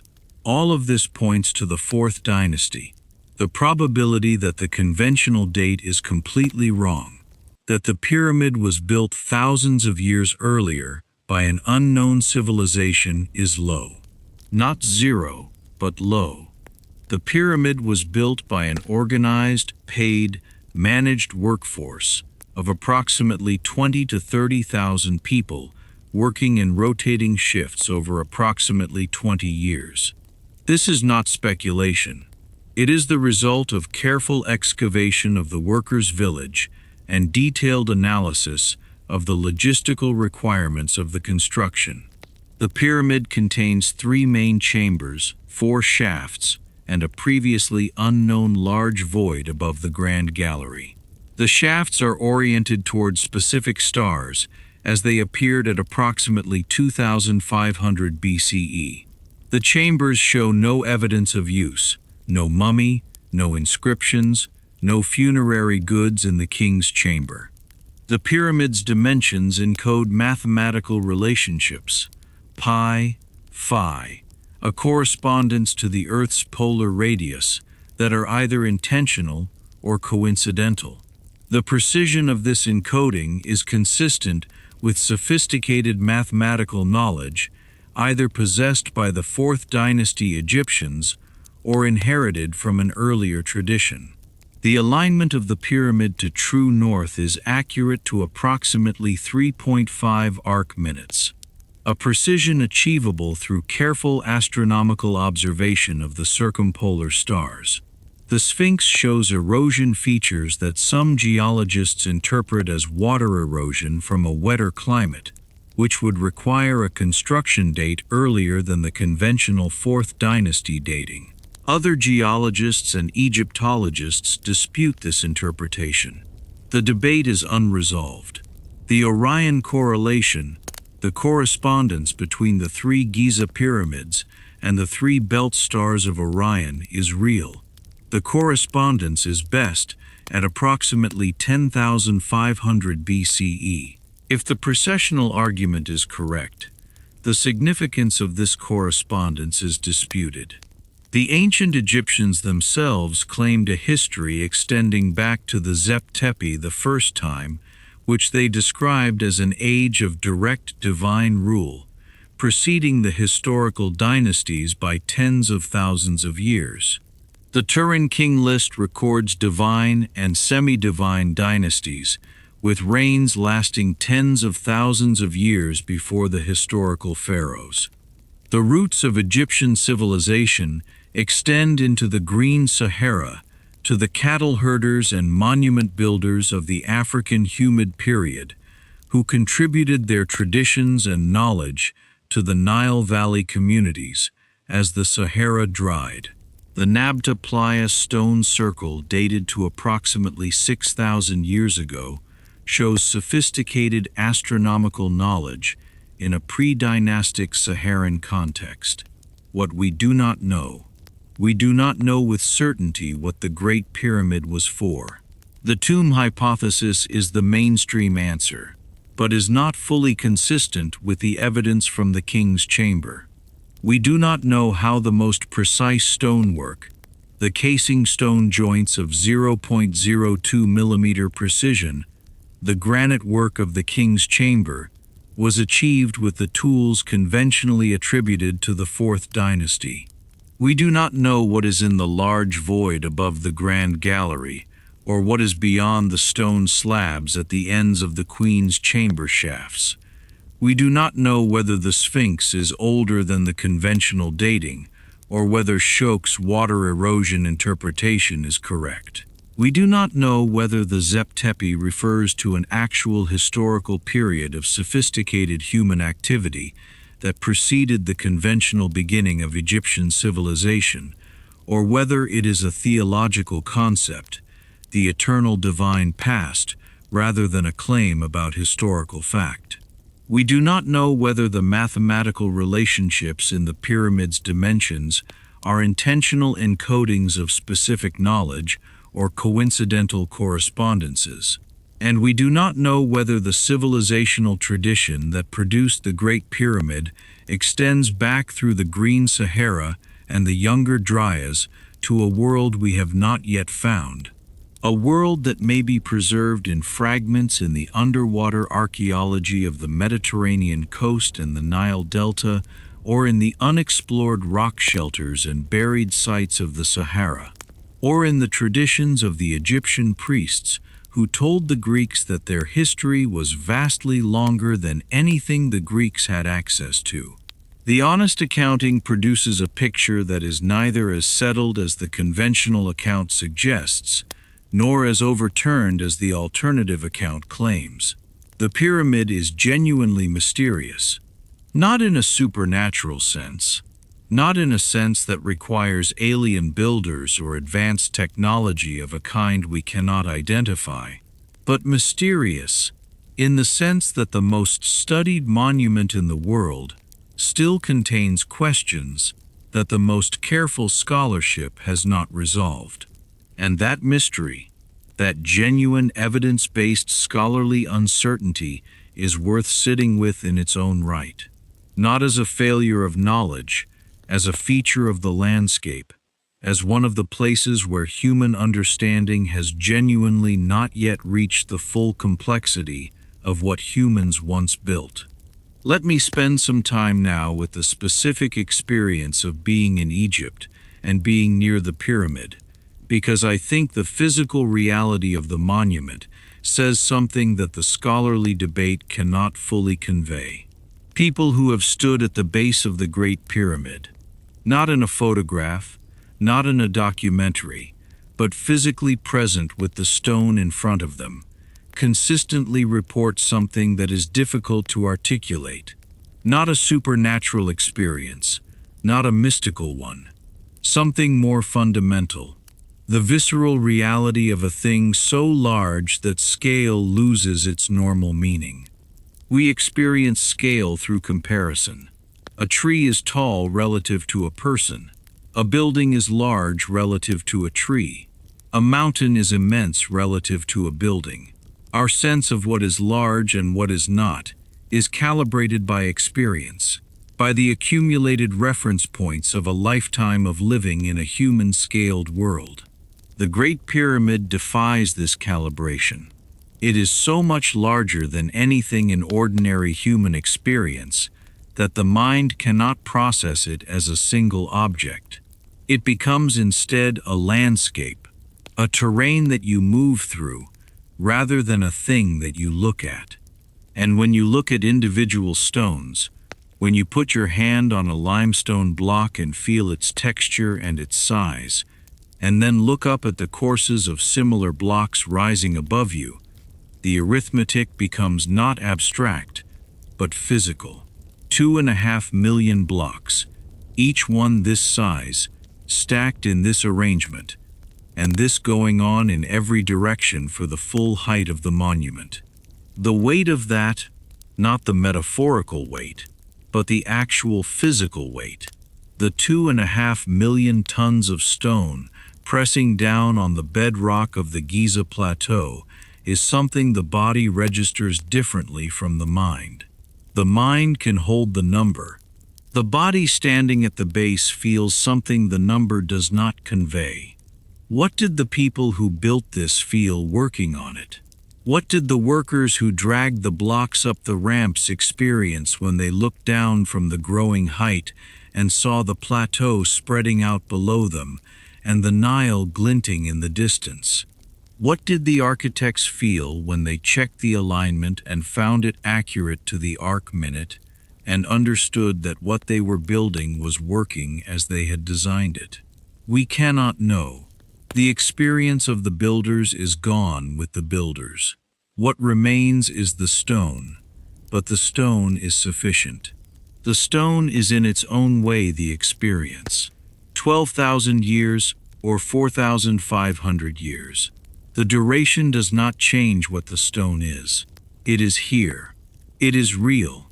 It is the product of minds that were as capable as ours, working toward goals that mattered to them enough to organize 20,000 people across 20 years. Whatever those goals were, I want to spend some time with the broader context of the pyramid within the history of monument building, because the Great Pyramid does not exist in isolation. It is the largest and most famous expression of a human impulse that we have been tracing throughout this series.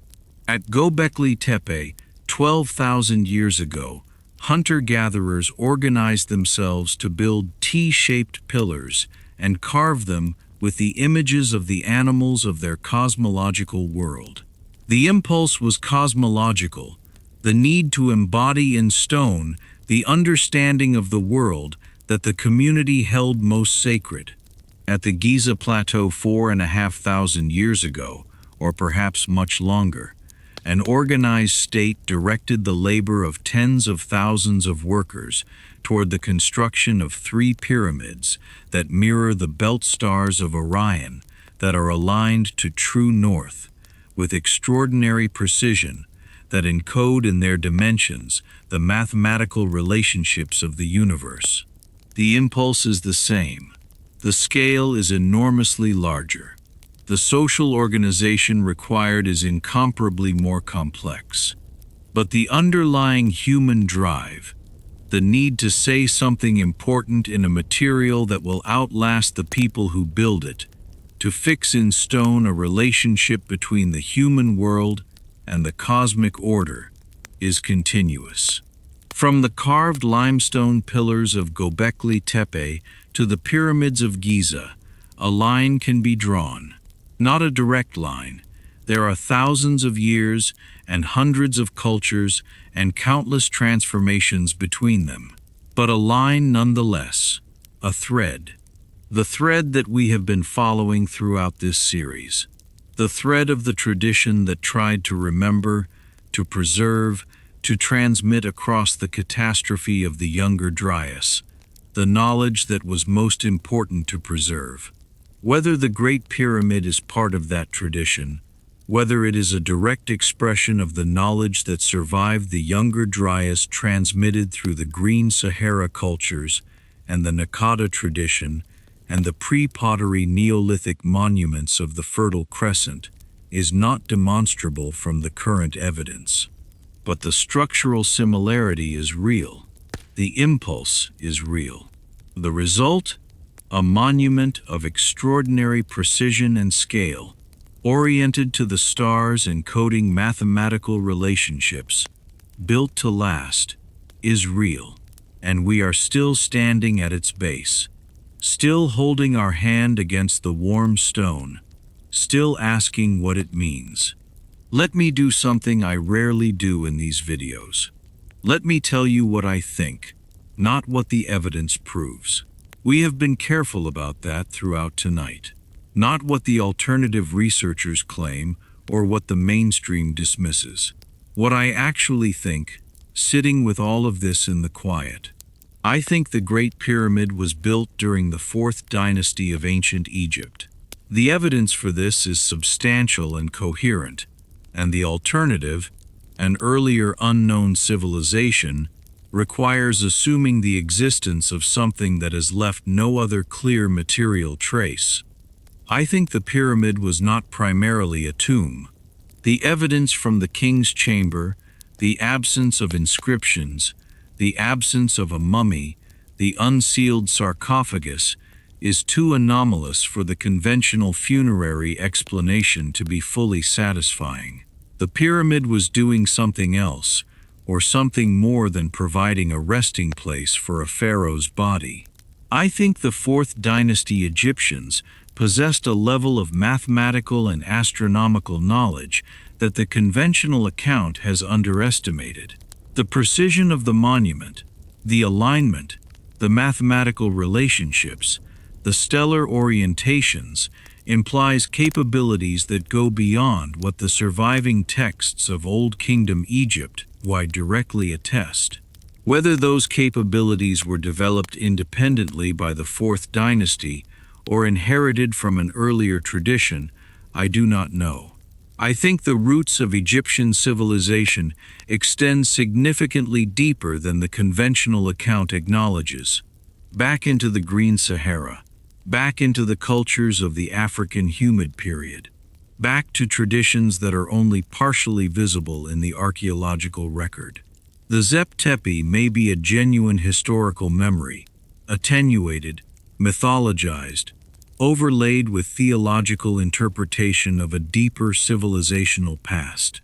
And I think the questions the alternative researchers have identified, the Sphinx erosion, the Orion correlation, the mathematical relationships, the acoustic properties, are real questions deserving serious engagement.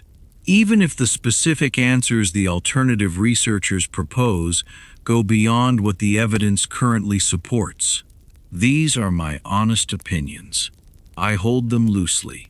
I am not a professional Egyptologist or archaeologist, and the people who have spent their careers studying these monuments have access to evidence and expertise that I do not. I may be wrong.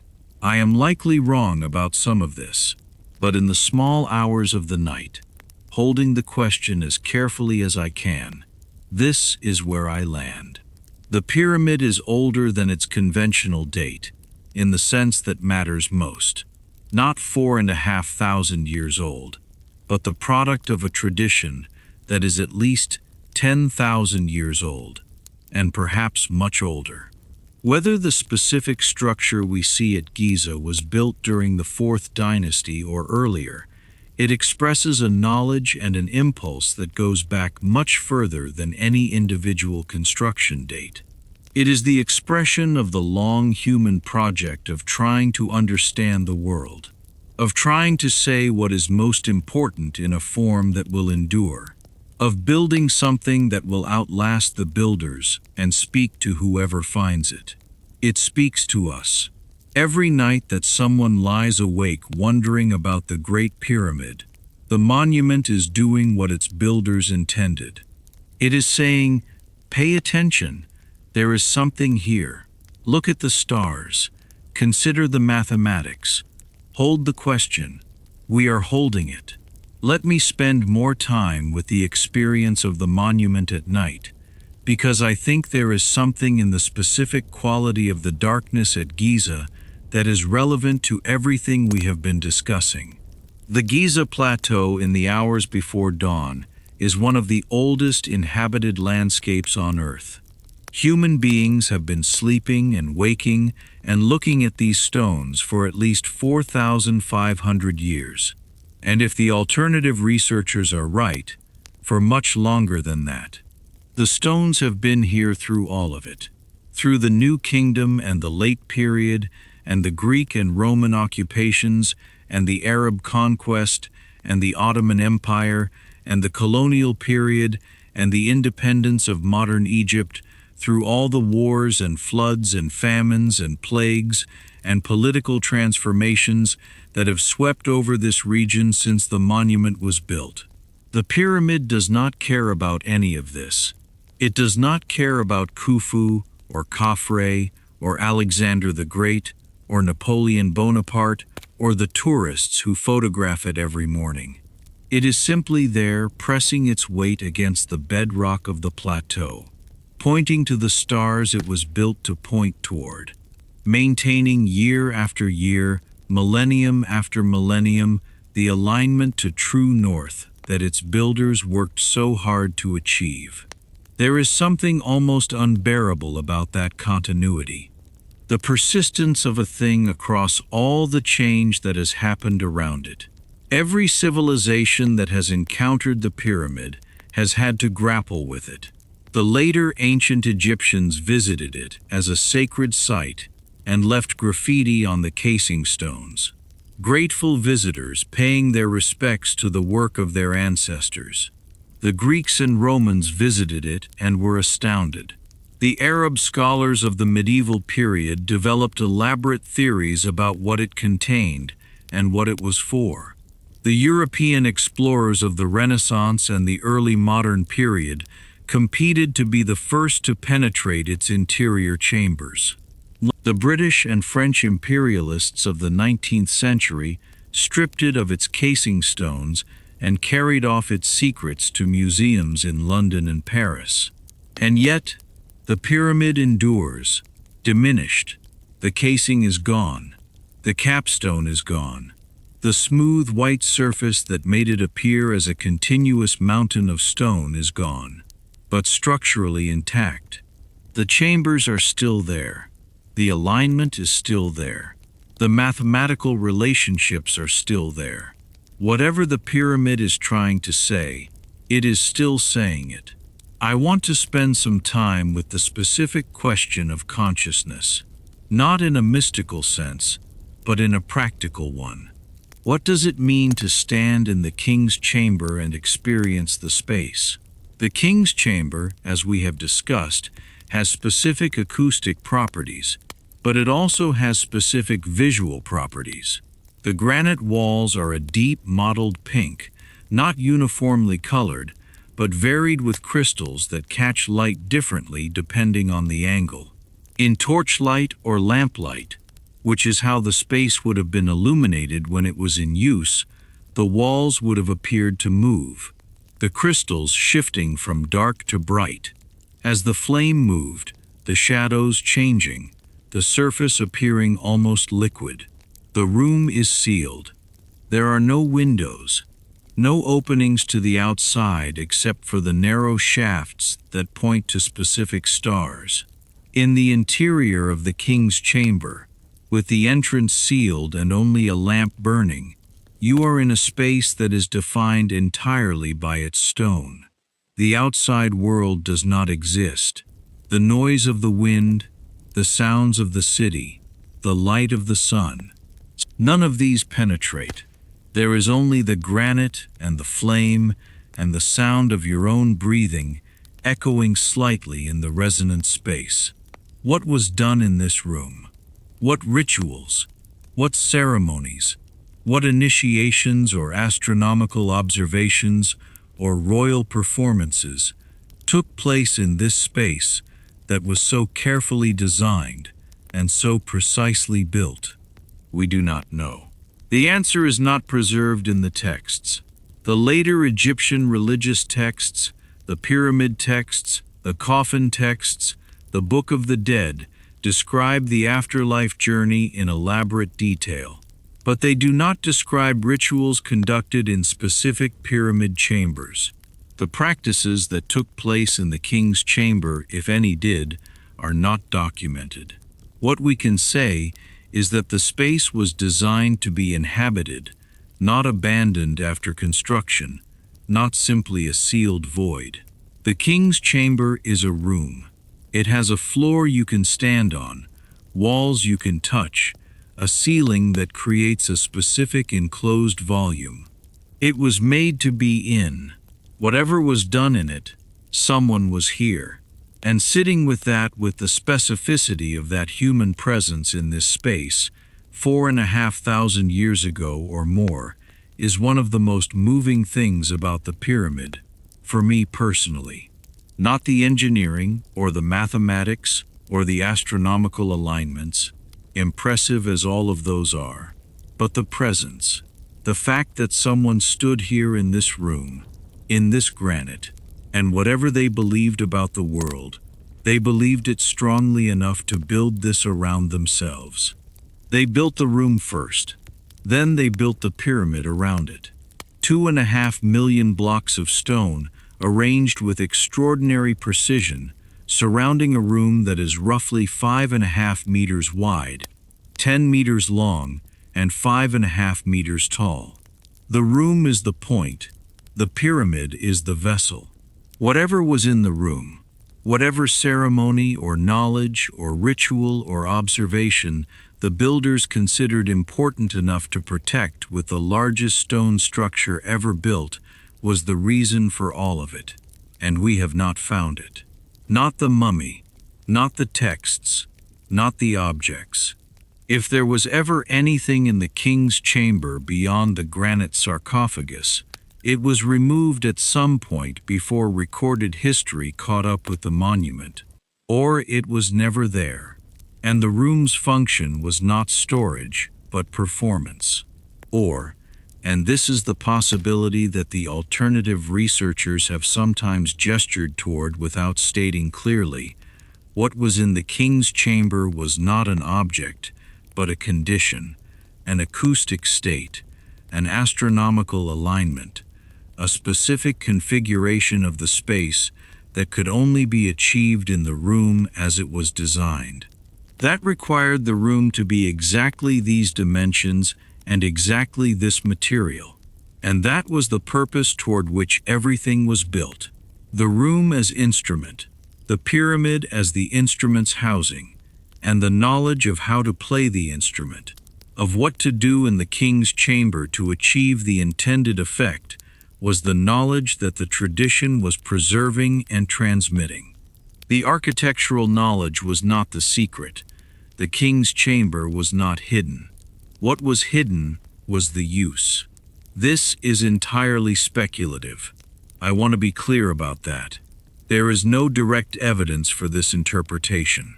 It is a possibility space, not a proven claim. But it is a possibility that the physical evidence, the acoustic properties, the stellar alignments of the shafts, the absence of goods, the presence of the apparently functional resonant space, is consistent with.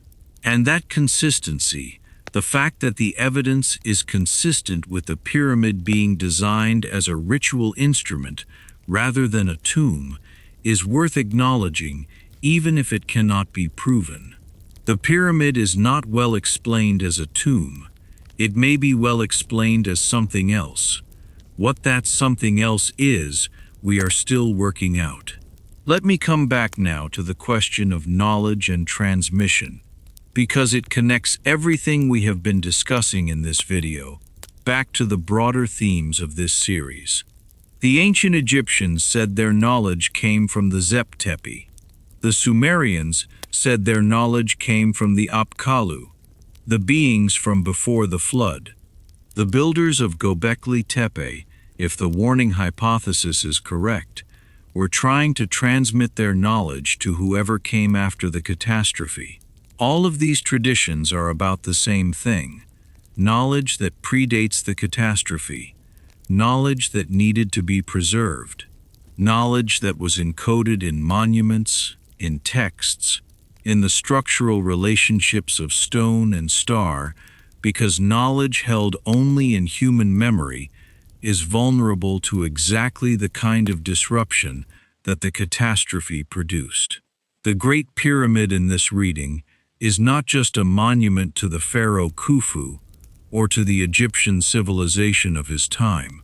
It is a library, a repository of knowledge encoded in three-dimensional space in the proportions of the chambers, the angles of the passages, the orientation of the shafts, the mathematical relationships of the dimensions. The knowledge it contains, if it contains knowledge in this sense, is not literary. It is not text that can be read. It is architectural. It can only be understood by someone who knows how to read architecture as a language of mathematical and astronomical relationships. Who knows what the dimensions are trying to say? Who understands why the shafts point where they point? Did the ancient Egyptians know how to read it? The evidence from the building texts and the pyramid texts and the Zep Tepi tradition suggests that they did, or at least that they believe they did, that they understood themselves to be the inheritors of a specific body of knowledge transmitted from the first time. Do we know how to read it? Not fully. We can measure the dimensions and calculate the mathematical relationships and trace the stellar alignments. But whether we are reading the text correctly, whether we are understanding what the builders intended to encode, is a question we cannot answer with confidence. The monument says something. We are still learning the language. And that learning, the ongoing multi-generational collaborative human project of trying to understand the most studied monument in the world, is itself a form of paying attention, of honoring the intelligence and the intention that produced the monument. The builders of the Great Pyramid built for exactly this kind of attention.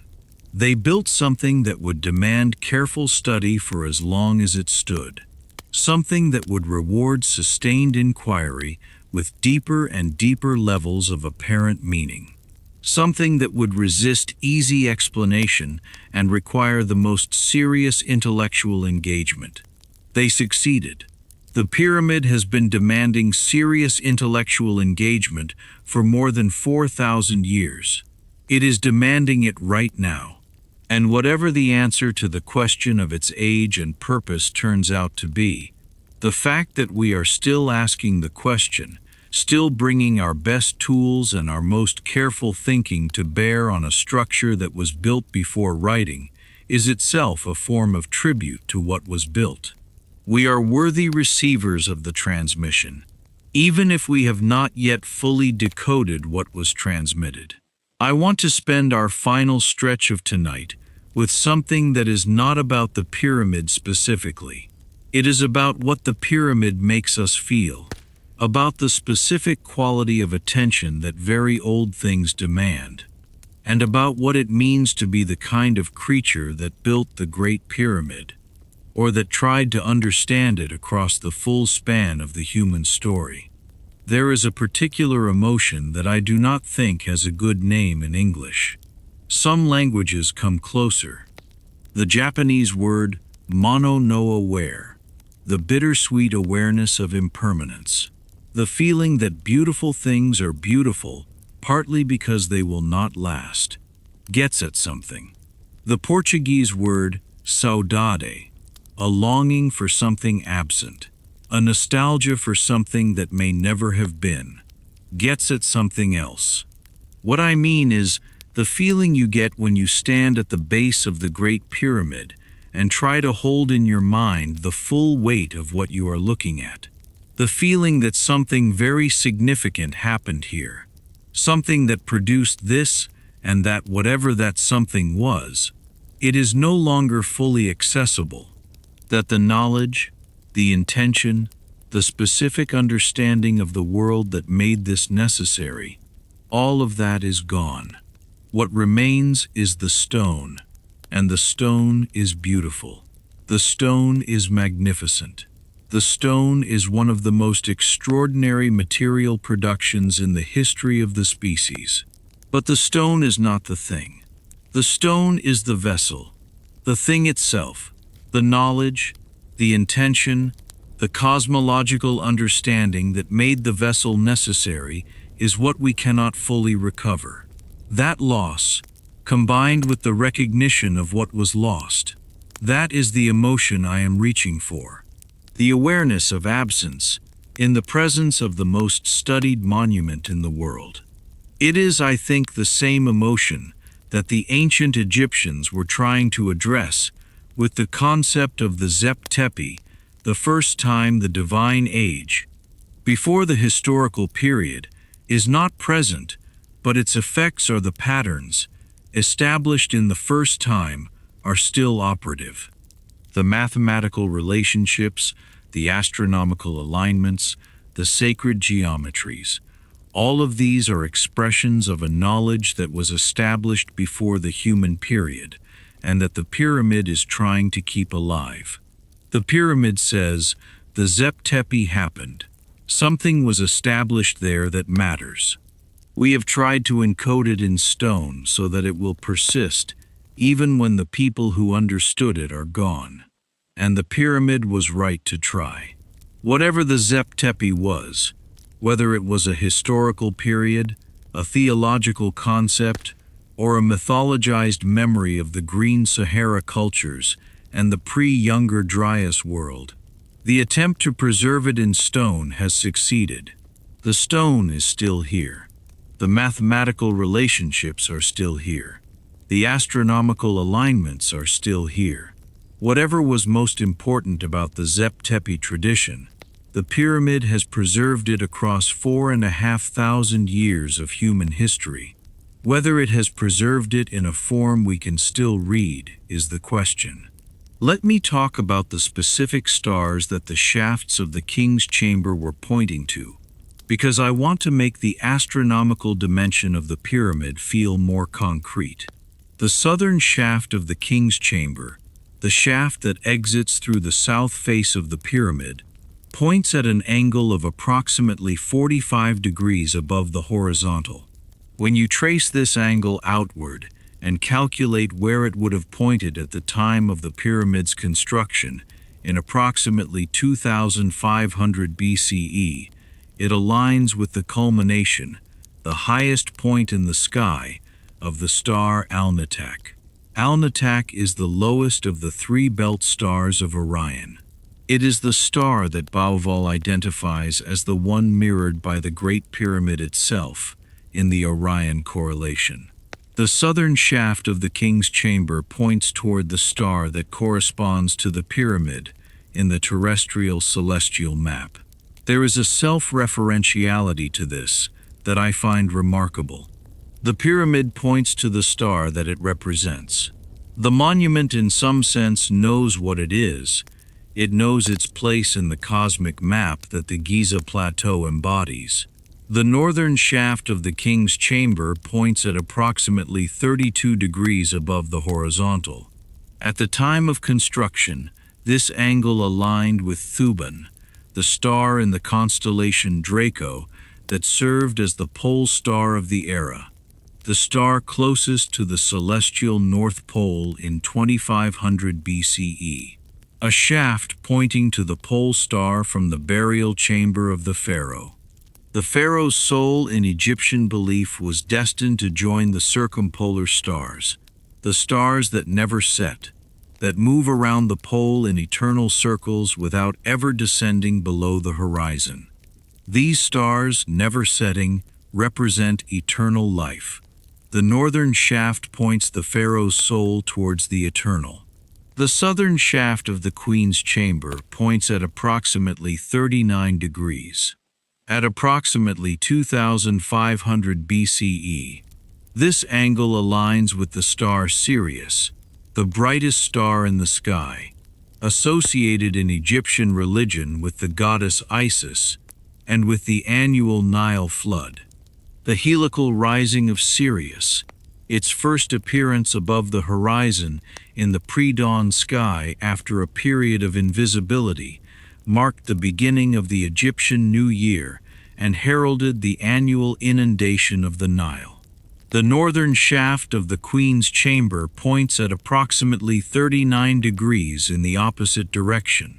At approximately 2500 BCE, this angle aligns with Khochab, a star in the constellation Ursa Minor, not a pole star, but a bright circumpolar star that was well placed in the northern sky at the time of construction. 4 shafts, 4 stars.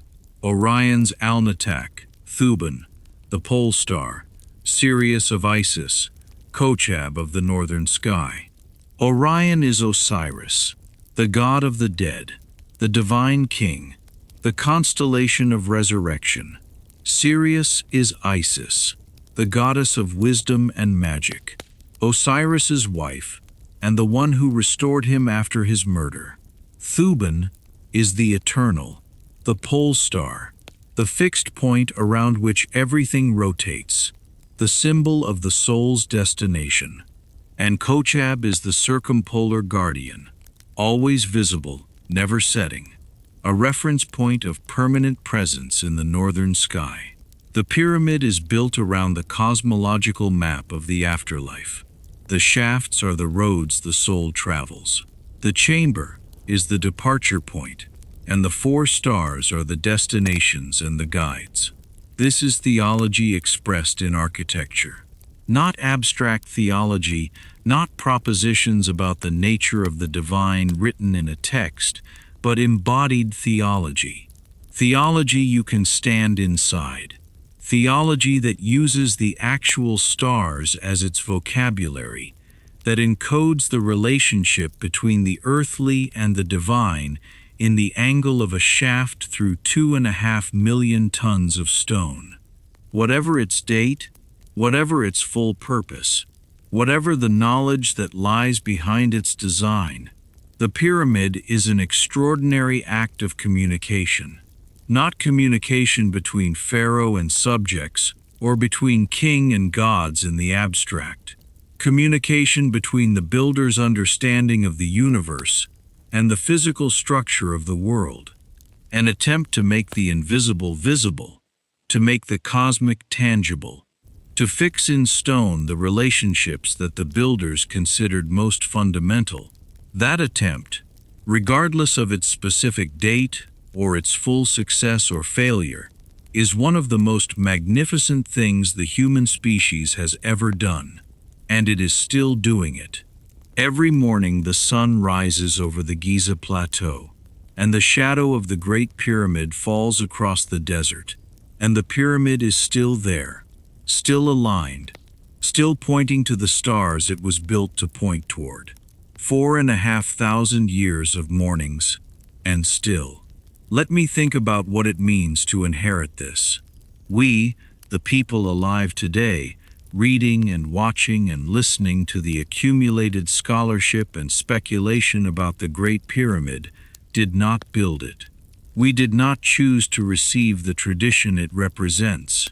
We were born into a world in which the pyramid already existed, already studied, already the subject of a multi-century argument about what it means and how old it is.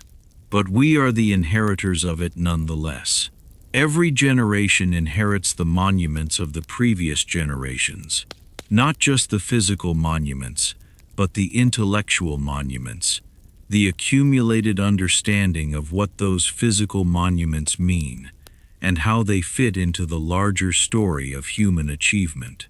And the intellectual monument of the Great Pyramid, the 4,000-year tradition of wondering about it, is itself one of the most extraordinary things in human culture.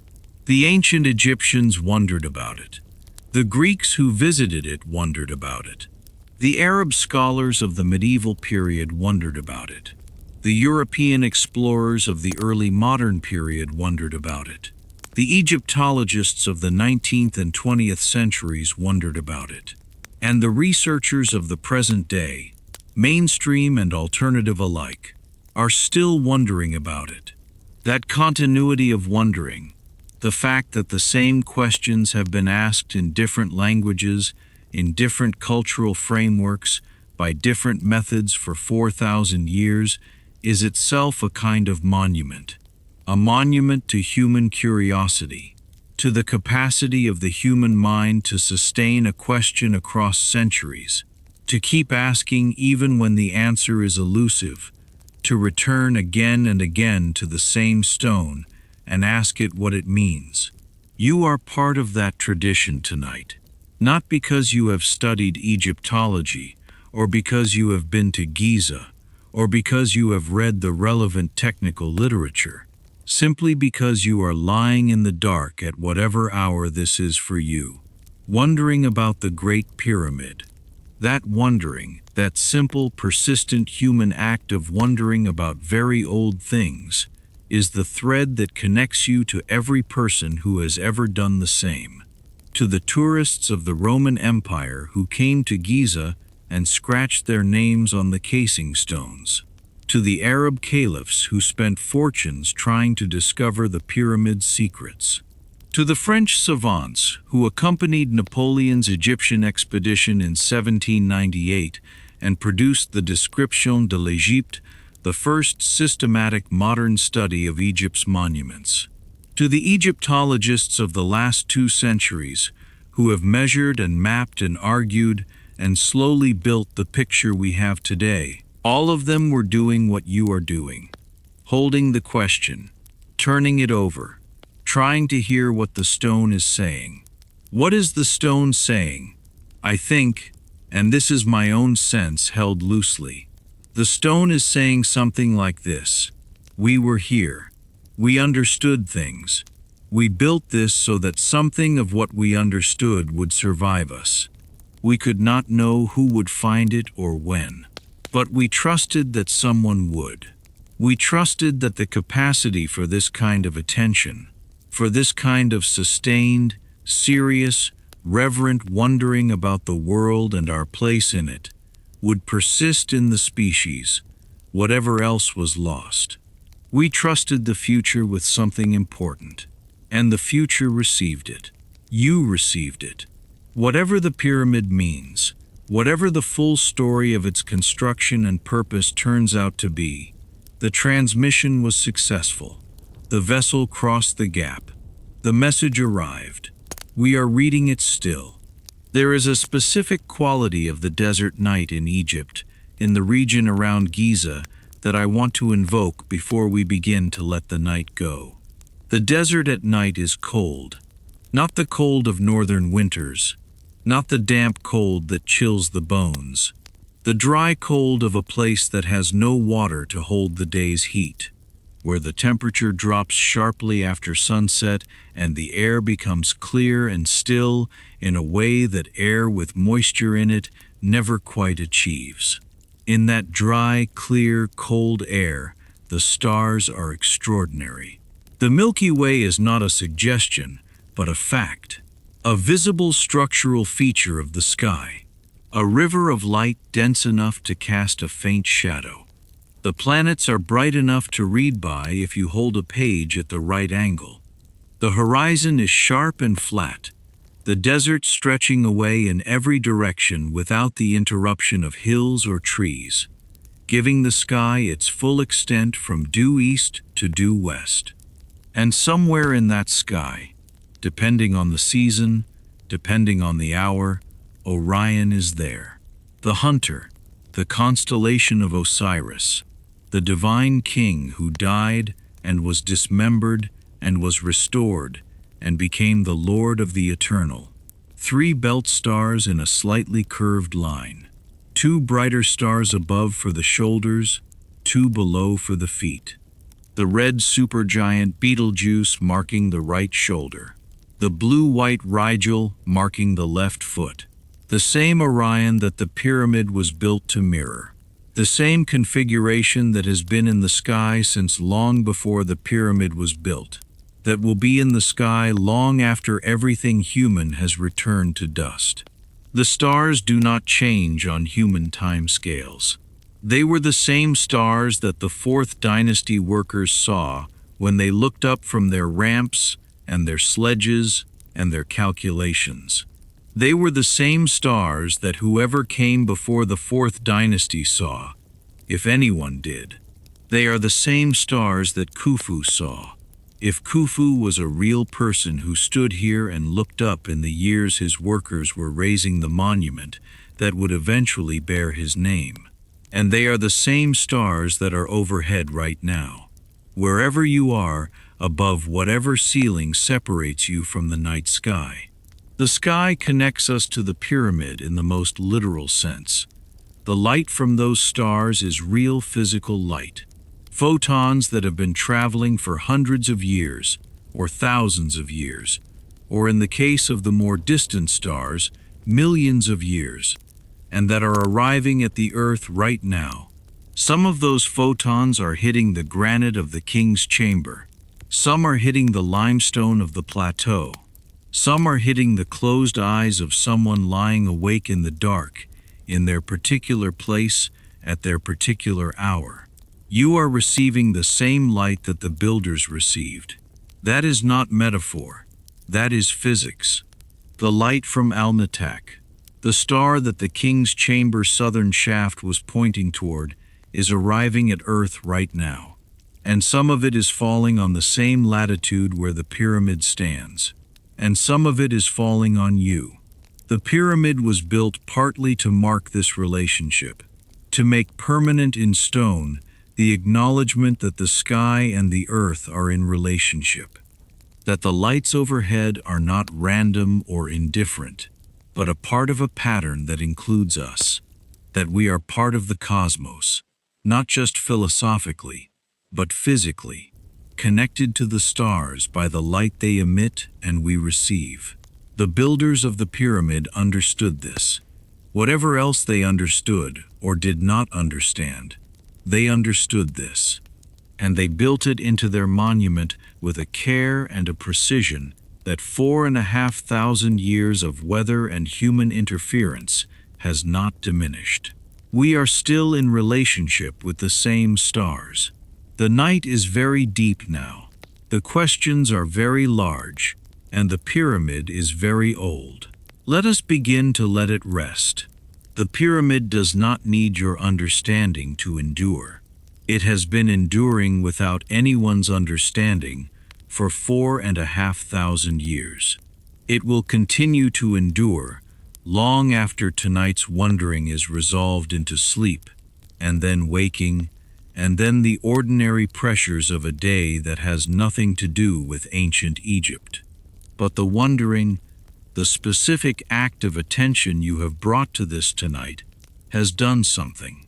It has maintained a thread, a small contribution to the multi-thousand-year tradition of paying serious attention to the most serious monument in the world.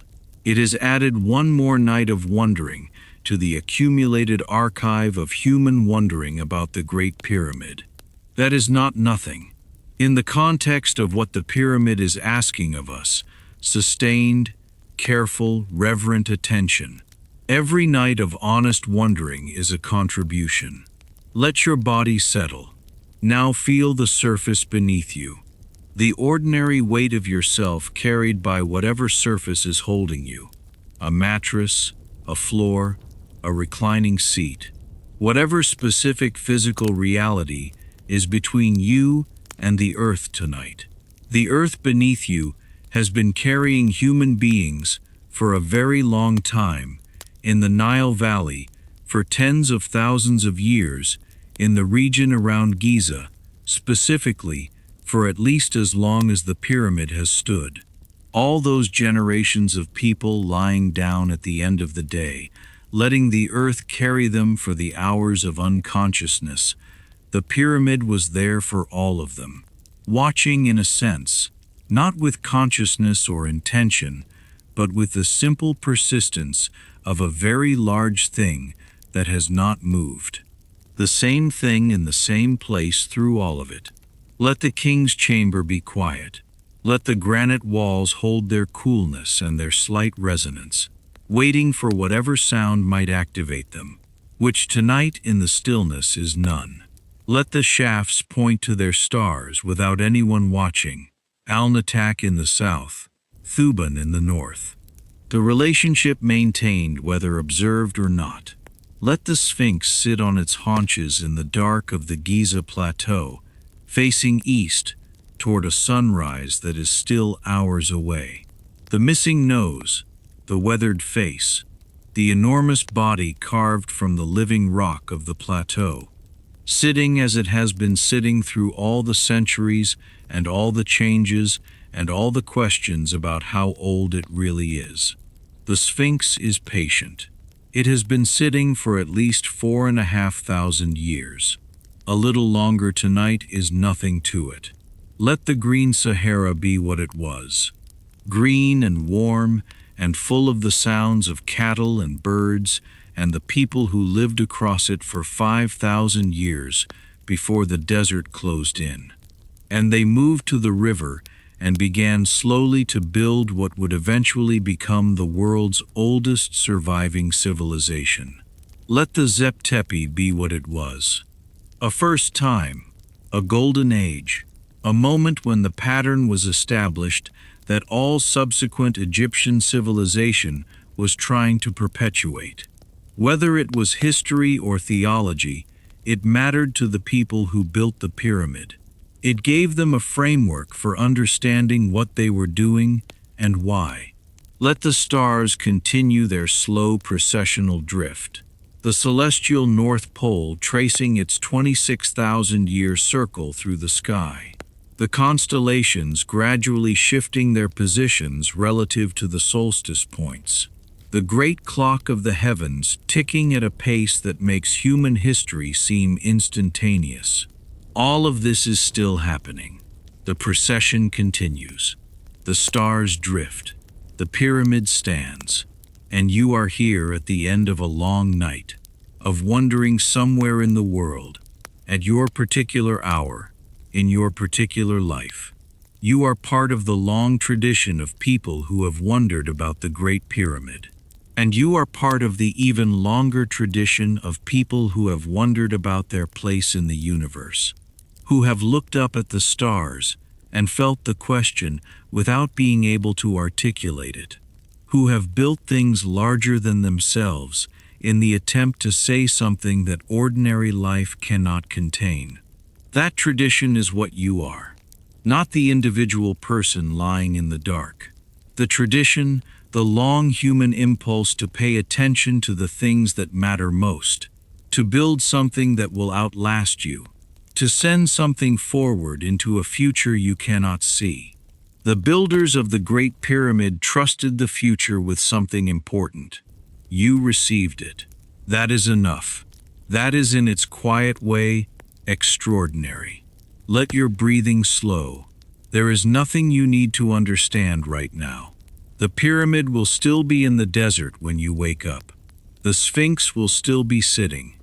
The stars will have moved a few degrees in their nightly arc, but Orion will still be there, or setting, or not yet risen, depending on the season and the hour, ready to be found again. The questions will be exactly where you left them, patient, waiting, and I will still be here in the quiet, wondering about very old things. Sleep well.